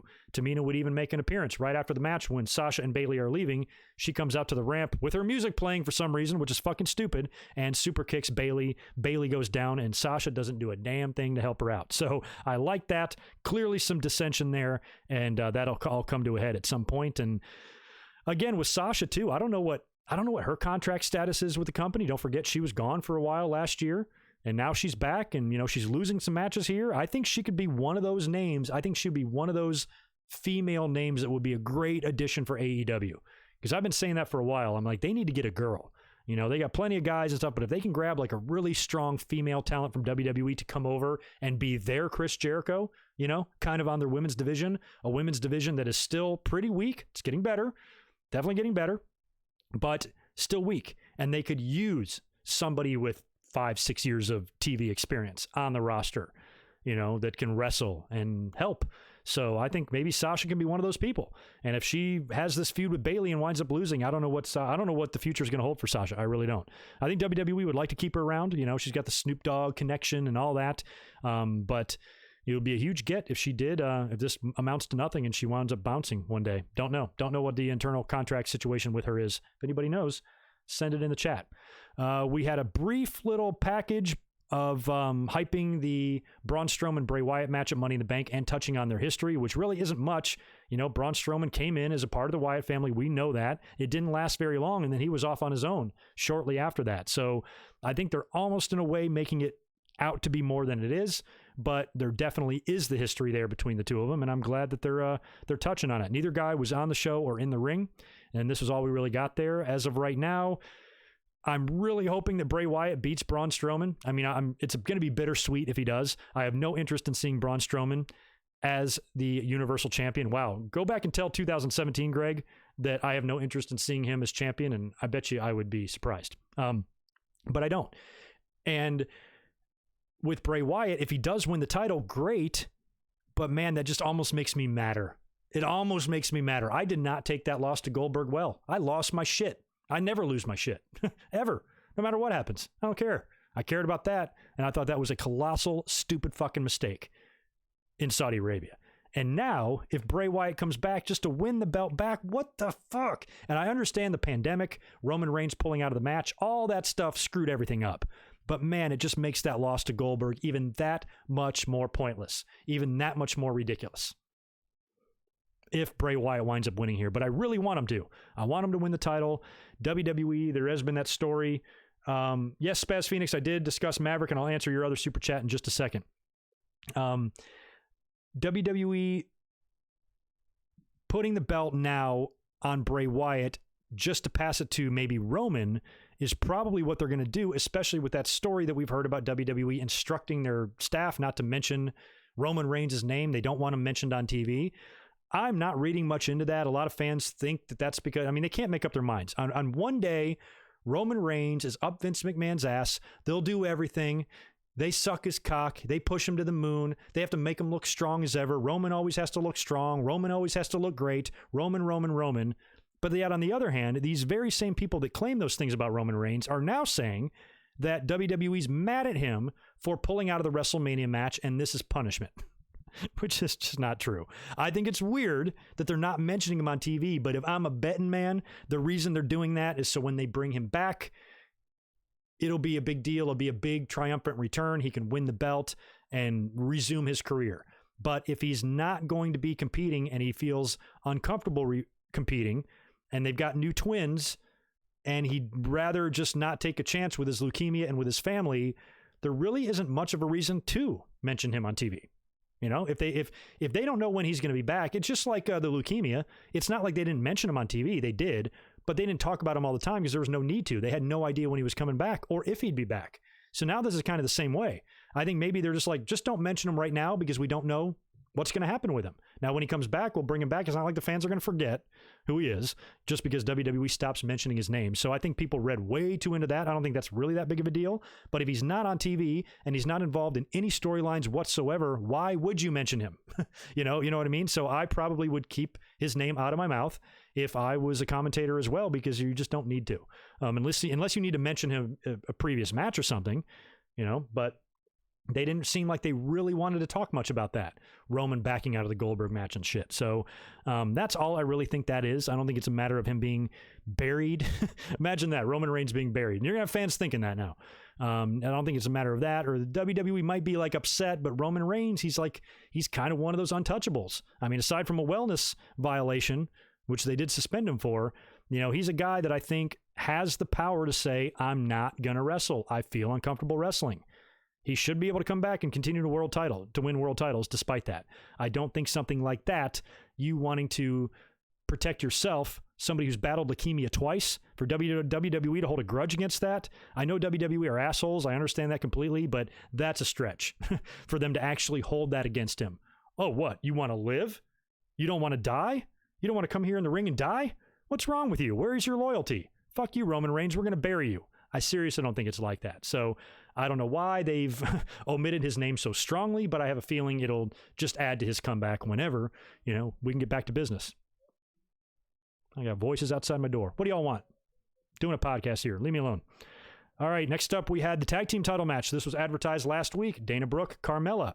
Speaking of Carmella, by the way, did you guys catch the impressions that she was doing of the WWE female stars? I only saw 3. I saw Bayley and Sasha, which were super spot on, and Becky Lynch. Those 3 were great. I don't know if she's done more. Props to Carmella. I didn't know she had that in her. I also saw I don't know where this was. I saw some sort of weird video with her and Corey Graves. I don't know if they were being interviewed on backstage or if it was the bump or whatever the fuck it was. But they were talking about like the quarantine and the isolation, and Corey Graves with his woman standing right next to her. He's like, I feel like I feel like one of those pandas that are in captivity, because they put pandas in captivity and they really want the pandas to mate, and they're trying to get them to mate so they can have kids. But the pandas are just spending so much time together. They just don't feel like mating. They just don't want to do it. And Carmella is sitting there like, thanks, dude. And then he's like, no, it's not a bad thing. I'm like, Corey, yes, it is. You basically just told the entire world that you have no interest in fucking your girlfriend because you're cooped up in the house. That was hysterical. So anyway, it's been an interesting week for Carmella, but I love that she called him out for that. She's like, dude, I'm sitting right here. You basically just told everybody that you don't want to get busy with me. What the F, Corey Graves? Anyway, Carmella and Dana team up. They're taking on Alexa Bliss and Nikki Cross for the tag team titles. No big surprise here. Alexa and Nikki are not going to drop these titles yet. It looks like they've got a new finisher. I don't recall seeing this before. It's almost like a 3D. Michael Cole called it a modified 3D. Nikki lifts up, I don't know which one they did it on, which one of them they did it to, probably Carmella. But Nikki lifts her up like in the beginning of the DDT, but instead of coming through with like a diamond cutter, Alexa comes through with a DDT. So it's like a 3D DDT. It's a 3 DDT. That's what they should call it. Have they called it that yet? They should. That's what it should be called, the 3 DDT. Yeah, that works. I've coined it. I want my royalties. So anyway, Alexa Bliss and Nikki Cross retain. Good for them. As far as I'm concerned, they can keep the belts for a while. I really like that they fooled me with their relationship because I was under the impression right from the start, and maybe that'll still be the case in the long run. It just seems like it's been put on hold right now. I thought that Alexa Bliss, with this bitchy little heel that's got this annoying, clingy friend, that, you know, because remember at first Alexa was kind of bothered or like turned off by Nikki, but she was tolerating her. You know, kind of the same thing with Nia Jax. She used Nia Jax and then get busted making fun of her weight. So I always thought that was the direction they were heading here, where eventually she was going to do something fucked up to Nikki or talk smack to her or treat her like shit or get busted maybe by the hacker guy. Still no word on who that is yet. Maybe that guy will reveal some video where Alexa's shitting on Nikki and that's where the split happens. Doesn't look like they're doing that now. And if they do, it'll be way down the line. And before we get into the main event segment, by the way, the latest on the hacker thing, I've heard a lot of names. I mean, the top name I think that everybody wants is CM Punk, but I just don't think so. And if CM Punk were to come back, I don't think he'd be making his return in an empty arena scenario. I want to hear the pop if CM Punk ever comes back or shows up or gets in the ring. Audience is essential for that. But maybe he will come back like this. I don't know. But I like some other ideas. I like the idea of Ali. A lot of people say Ali is the front runner here. Another one is Chad Gable. I would love it to be Chad Gable. Like, he just fucking snaps. WWE's putting him in that Shorty G outfit and he just loses his mind. And now he's like dead set on ruining everybody's lives in WWE. I also like the idea that it could be multiple people. That's good too. And I like the idea of Xavier Woods. I really like the idea of Xavier Woods. He's already kind of a computer guy. He's off TV right now, doing a lot of things in front of his computer and doing shit like that. I think right now those might be the biggest names aside from Gable, Ali, Xavier, or a combination of the two or three. I don't know who it could really be that would set the world on fire. I don't know who it would really be that would break the internet other than a CM Punk, which I just don't think so. And there's some people injured. There's some people not around right now. Somebody brought up the name to me on Twitter about Lars Sullivan. That would be interesting. Lars Sullivan. So I don't know. What do y'all think?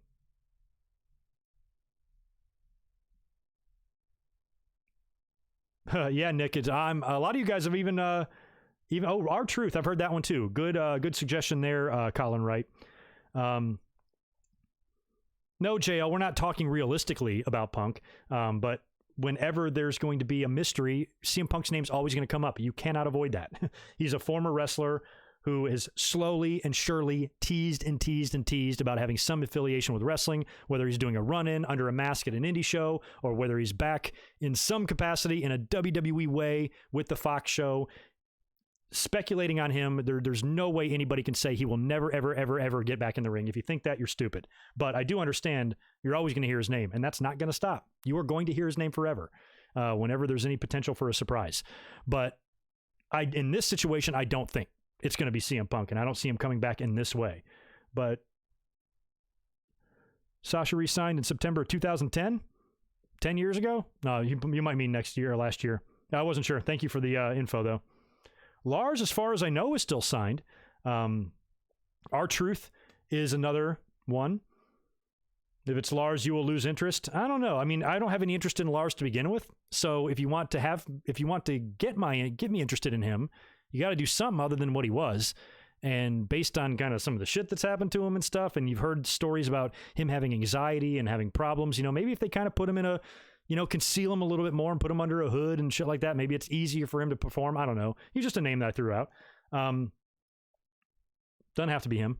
That's the thing. Well, with this, unless it is a CM Punk or something, I really don't care who it is. If it's Ali, great. If it's Gable, great. If it's Xavier, great. I trust all three of those guys to make it happen. Oh yeah, that's another one, Nick. Drake Maverick. That's another name, because especially with all this now, especially if he loses. But the thing is, the hacker stuff started before the releases, right? It would be better and more convenient for storyline purposes if all the hacker shit happened after. But I think we had already seen the first vignette for that or promo prior to 15th. But if it does turn out to be Drake Maverick, that would be another good one because, you know, he can lose in the tournament and he get eliminated and he's gone. And then he's so disgruntled and pissed off. And oh my God, I cried my eyes out and I begged for my job and they still kicked me out of my ass. Now I'm going to ruin everybody's fucking life. I like that too. Shane McMahon. Shane McMahon's a decent one. The exalted one. That's not bad. Yeah, I like Shane. I'm down with that too. All right. Y'all do me a favor and smash a thumbs up since we got viewers out the ass for this podcast here. This is pretty cool. All right. We'll get into the final segment on SmackDown, which was a combination of awesome and weird. What did you guys think about it? Triple H's big 25th anniversary celebration. It was basically a roast. It was basically a rib, complete total rib, which I liked. I wasn't really interested in seeing just a big celebration of Triple H's career and all that. I like Triple H. I've always defended Triple H and I've had his back more than others. I've always thought he was a great champion. I thought somebody that, you know, he's a guy that knew and respected the business. One of the things I always commended Triple H for, it's a small thing, but I always liked it. He wore the belt. That was always really important to me, for a champion to wear the title. And not many champions did. Some of the best ones ever, including Stone Cold Steve Austin and The Rock. A lot of them didn't wear the title. And Triple H always appreciated and had that championship mentality. The same mentality that Nick Bockwinkel had. The same mentality that Ric Flair had. Guys like that. I appreciated that in Triple H. And I appreciated his ability in the ring. You know, he wasn't Jeff Hardy. He wasn't Ricochet, you know, or anything like that. But he had sound fundamentals. He knew what he was doing. And he was ready to rock and roll basically from day one.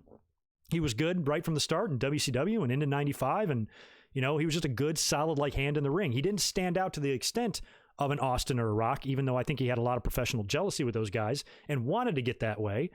I think maybe his legacy status and legendary status in WWE was somewhat manufactured because of the marriage to Stephanie and all of that. If he would have never met and married her, would he have won the amount of titles that he did? I don't know. Probably not. But he'd still be a good star. And a good-sized star. And, you know, trust me, we could do a lot worse.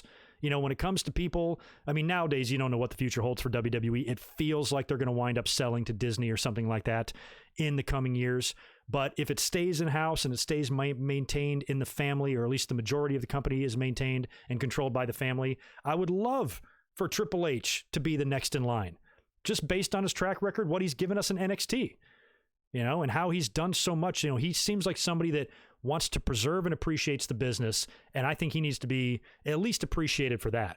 You know, this is a guy that went out of his way to bridge the gap between Bruno Sammartino and Vince McMahon and the Ultimate Warrior and some other people that he feels, you know, the business needs them to be honored. You know, he's gone out of his way to make sure that, you know, people get pushes and people get signed. And I think he's been pretty good in his role because of his love and appreciation for the history of the business. You could just have some schmuck like a Jim Herd taken over, and that's when things start to crumble. So in terms of Triple H, his time in the business, how he eats, breathes, and sleeps it, and his entire family does, I think, like, when it comes to an heir to the throne, so to speak, or a successor to Vince, we could do worse. Now, it might not get to that. There's even been some talk in the previous months of Triple H actually receiving a little bit of a demotion in the company. So who knows? But in terms of that and his in-ring career, I've always kind of leaned towards more defending him than shitting on him. Not everything he did was good. You know, the reign of terror in 03 there and a little bit of 04 was fucked up, and a few matches that many people felt he shouldn't have won, and he won anyway. I understand those things are going to exist. Those really exist with all wrestlers. But overall, I think Triple H has a career that deserves to be honored. He'll be a great Hall of Fame headliner one day. But now, with them celebrating his 25th anniversary, I remember when he came in. I remember his first match on Superstars, 1995. I cannot believe it's been a quarter century. So you would think going into this last night that we were going to get some big, grand celebration and everybody's going to come out there and hug him, and it's going to be like Ric Flair's retirement in 2008. It was the opposite of that. Number one, we have no fans, so that makes a big difference. And the whole thing was treated as a joke. And it started with Triple H. He's then joined by Shawn Michaels, and the two of them always have the really fun, cute little banter where they make fun of each other. You know, Triple H did the same thing at the Hall of Fame to Shawn Michaels, made fun of his Google eye and how he dressed, and he looked like a stripper who wore a Village Person outfit and shit. So they always kind of rib each other, and I really like that. And Shawn goes on to show on the big screen a huge montage of all of his bloopers, all of his botches when he's cutting promos, all the crazy shit that DX did back in the day, and how they had to retake it and fucked it all up. That was hilarious. Then they showed another montage of all of Triple H's WrestleMania losses, which you guys help me here. How many has he had? He's had way more than I thought. Lost at 12, lost at fucking 15, lost at 17, not 20. Yeah, they even showed footage of the WrestleMania 20. I'm not going to count these. I'm guessing it's 7 or 8 or 9 losses or something like that. But they even showed brief footage of the WrestleMania 20 loss. They didn't show Benoit, but they showed Triple H taking a top rope elbow from Shawn. So that was really hilarious. And then you started having a whole bunch of people call. Now, Shawn Michaels is on the mic and he's kind of talking shit about Stephanie. She immediately calls Triple H on his phone. He answers his phone. And she's like, what are you guys doing or whatever? And then Shawn's like making fun of her. And she goes, Triple H, I'm watching. I can see what Shawn's doing. That was pretty funny. And then Triple H like hangs up on her. And I think Road Dogg calls back after that. And then he starts FaceTiming with Road Dogg. Also FaceTimes with Ric Flair, who I think started crying or something. And that was all kind of funny. And then it kind of took a little bit of an odd turn when Vince McMahon came out onto the stage and talks about a few things, talks about some of WWE's past failures, and went into great detail on the gobbledygooker. It almost feels like Vince waited 30 years to tell his side of the story here. You know, he's like, I was expecting this big reaction, and I thought it was going to be great and have this big egg and somebody jump out of the egg, and, you know, it didn't really get the reaction that I was expecting. He even mentioned that it was on the same show that The Undertaker debuted on, and I'm still holding out hope. November 22nd this year, it will be Survivor Series, and it will be Taker's retirement on the 30-year anniversary of his debut. But, you know, we got to make sure fans can be in attendance for that before that happens. But if we can, I'd still like to see that happen. He also mentioned Bayley's This Is Your Life, not the Mick Foley and The Rock one that I had the pleasure of being in the audience for live, but the one from a year or so ago that was like the worst thing ever, and went on to even say in a very cool move, he goes, that wasn't Bayley's fault. Which is good to know that Vince understands that that had nothing to do with her, and that whole segment was the fault of your dumbass writers and your dumbass ideas more than it was the talents in the ring performing it. And he also mentioned Katie Vick, which blew my mind.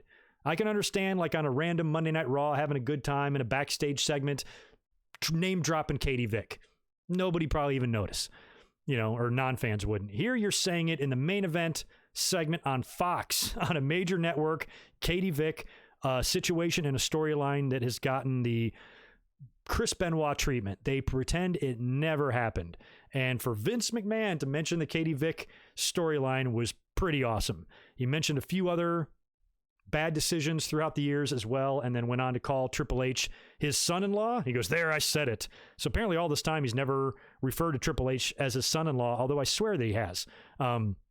Maybe in storyline when Triple H and Stephanie were kayfabe married.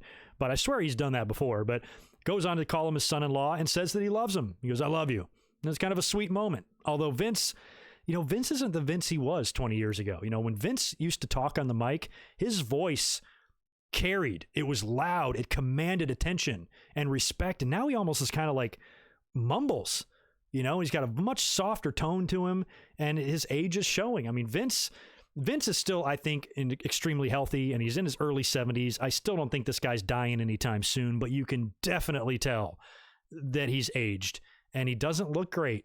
You know, I thought when Vince was in his mid-50s, he looked like $1 million. I thought when Vince was in his early 60s, he looked like $1 million. But in the last 10 years, you've really noticed a change, and he's got that old man look to him. A lot of those old men get those weird eyebrows going on. He's got that shit going on, and he just looks really old and weathered. And it's probably been a long, trying past couple of months for him with everything going on.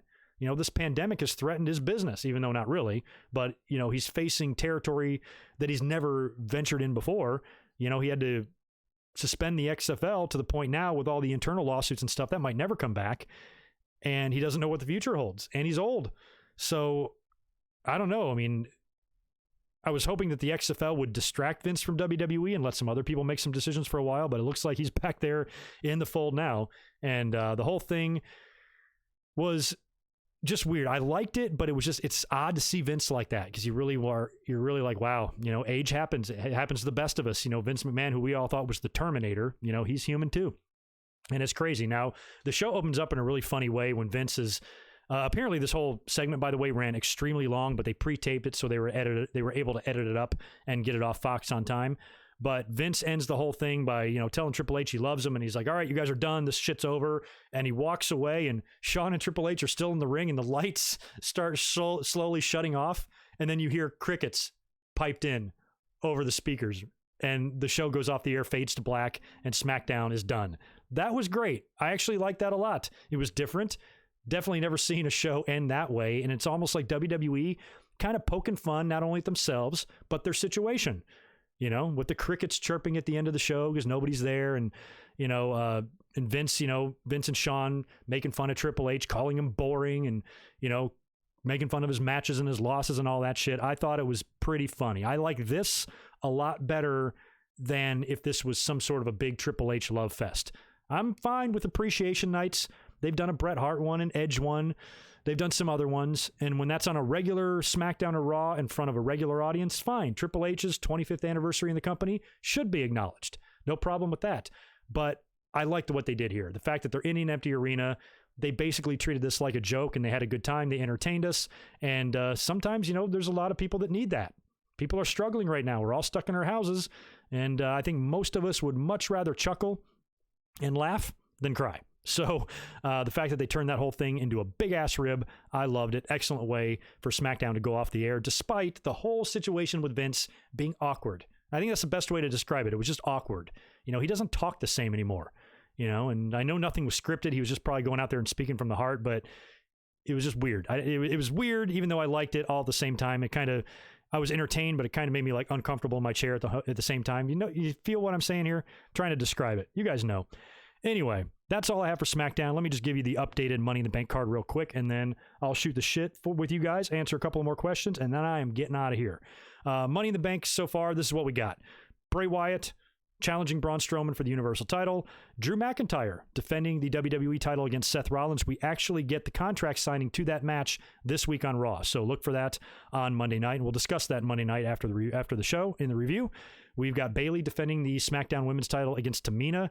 My gut is going to tell me that Tamina ain't winning this title, but with all the dissension between Bayley and Sasha, maybe Sasha screws her over. Could you imagine Tamina being champion? I cannot. And then we also have the two Money in the Bank matches apparently that have already been taped. On the men's side, so far qualified, we've got Daniel Bryan, Aleister Black, Apollo Crews, and Rey Mysterio. Might be missing somebody else, but that's all I've got.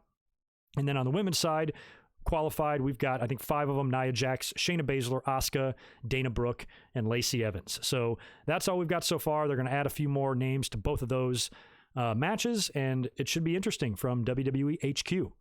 Man, 2 hours and 25 minutes we've been going on this podcast, and I am finally done with my notes. It's nice when I don't have to rush off to work. I don't have to rush through the podcast.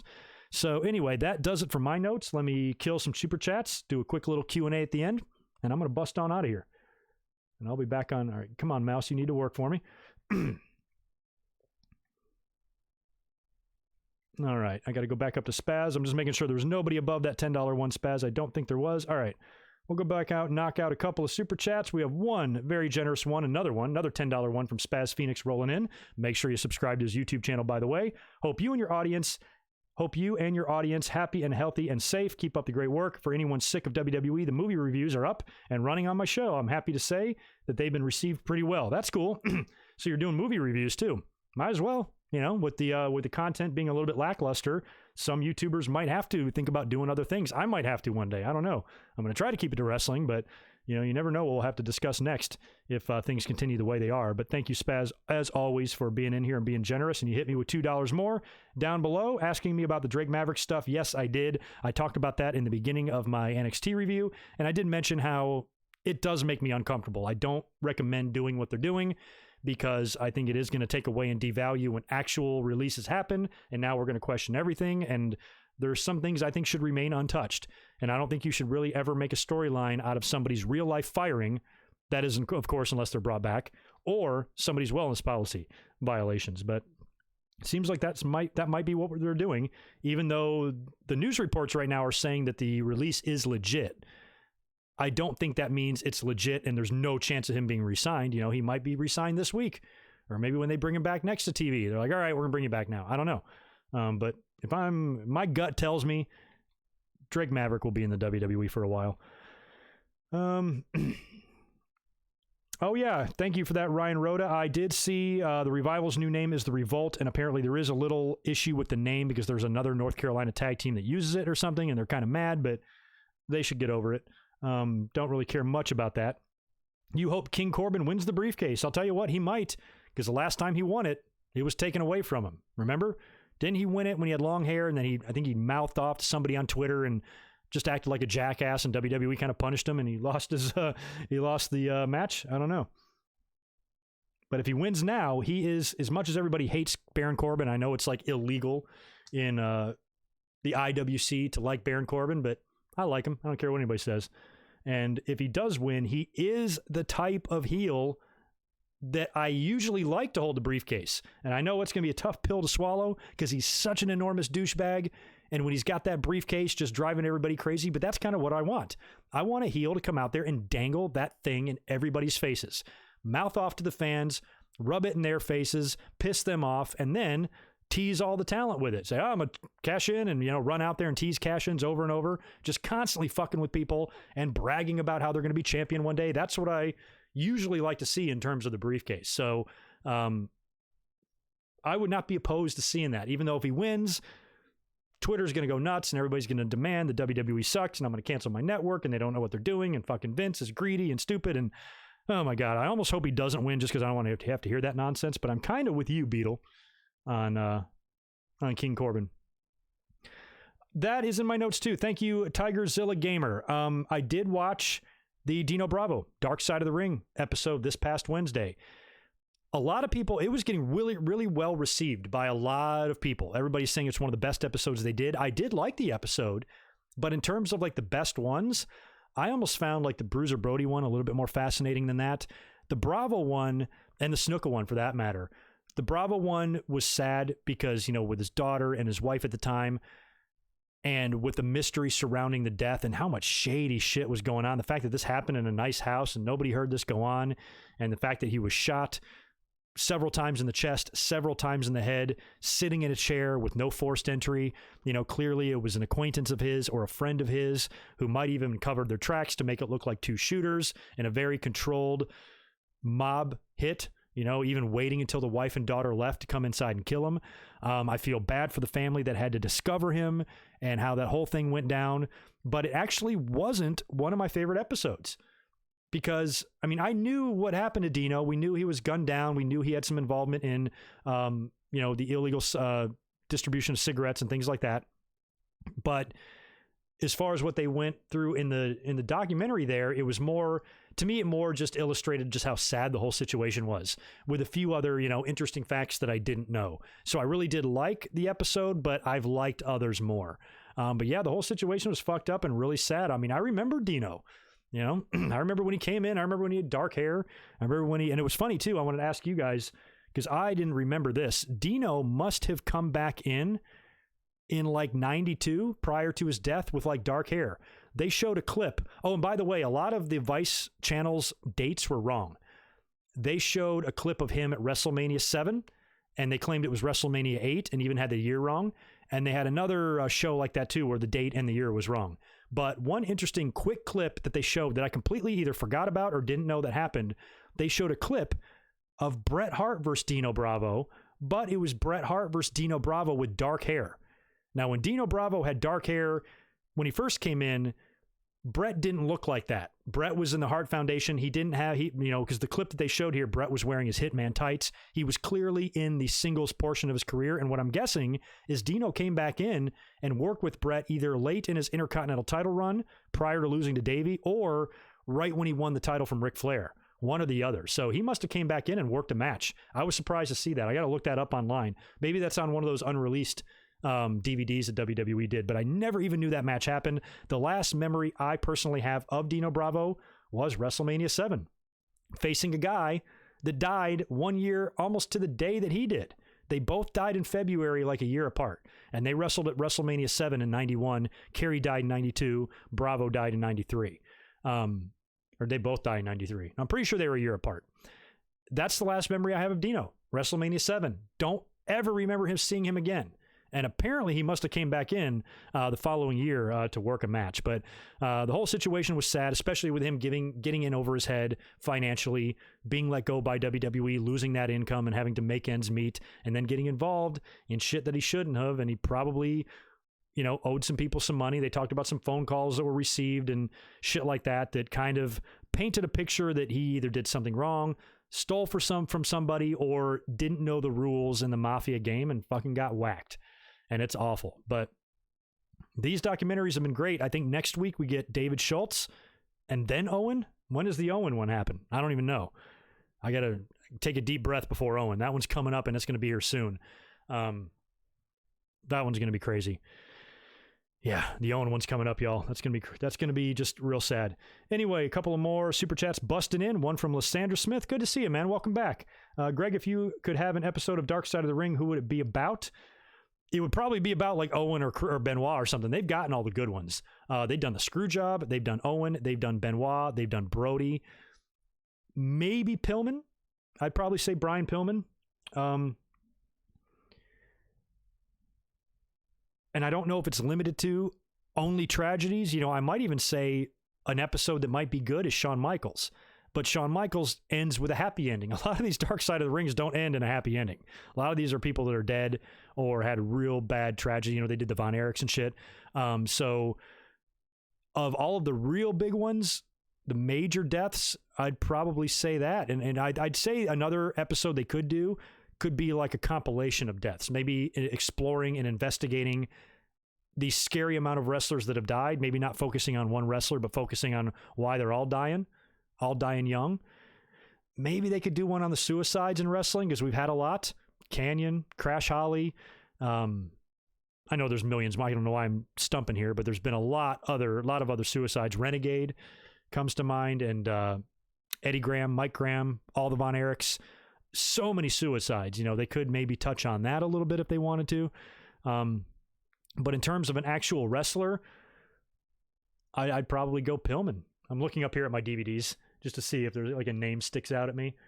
But they've done the best ones. The best ones to do have already been done. So now it's just a matter of, filling the gaps with other ones. But I'll be happy to take candidates down there in the chat. Spaz Phoenix, man, thanks again for another $10. As at Money in the Bank, what if the headquarter matches last all night and we just cut to them between other matches like Hollywood Backlot Brawl? They could do that. I could see that. They might want to drag that out the whole time. Would they do split screen shit? They might go to a match and then do a split screen. I don't know if they'd want to go that far with it, but they could. But I also think there's going to be so much going on. I mean, they're going to tear through that building. So if they're like in an office, throwing through people through walls and shit, you're probably going to want to show that. But it also is going to take a while to get up there. I wonder if anybody's going to take the elevator. up to the top. I hope somebody does. And if they fight in the elevator. And I hope the elevator doesn't break. So yeah, I don't know how they're going to do that yet. But apparently they are going to film that and they are going to produce that in a cinematic type of way.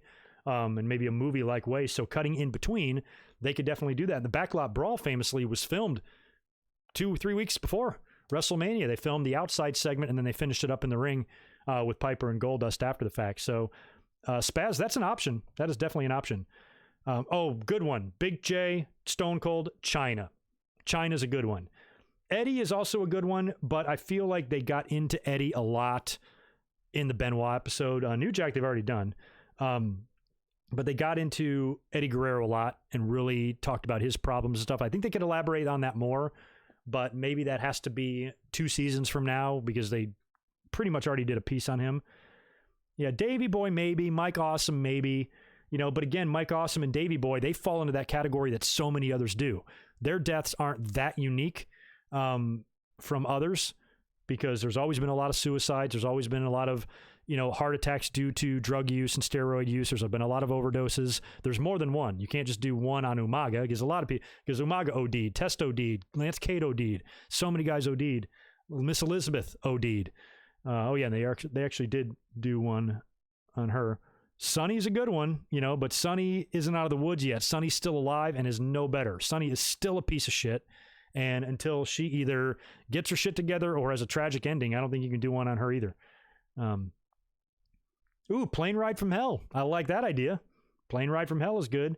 I don't know, chat site, if Jeff Hardy falls in, because I think the Vice documentaries haven't focused too heavily on happy endings yet, if you've noticed.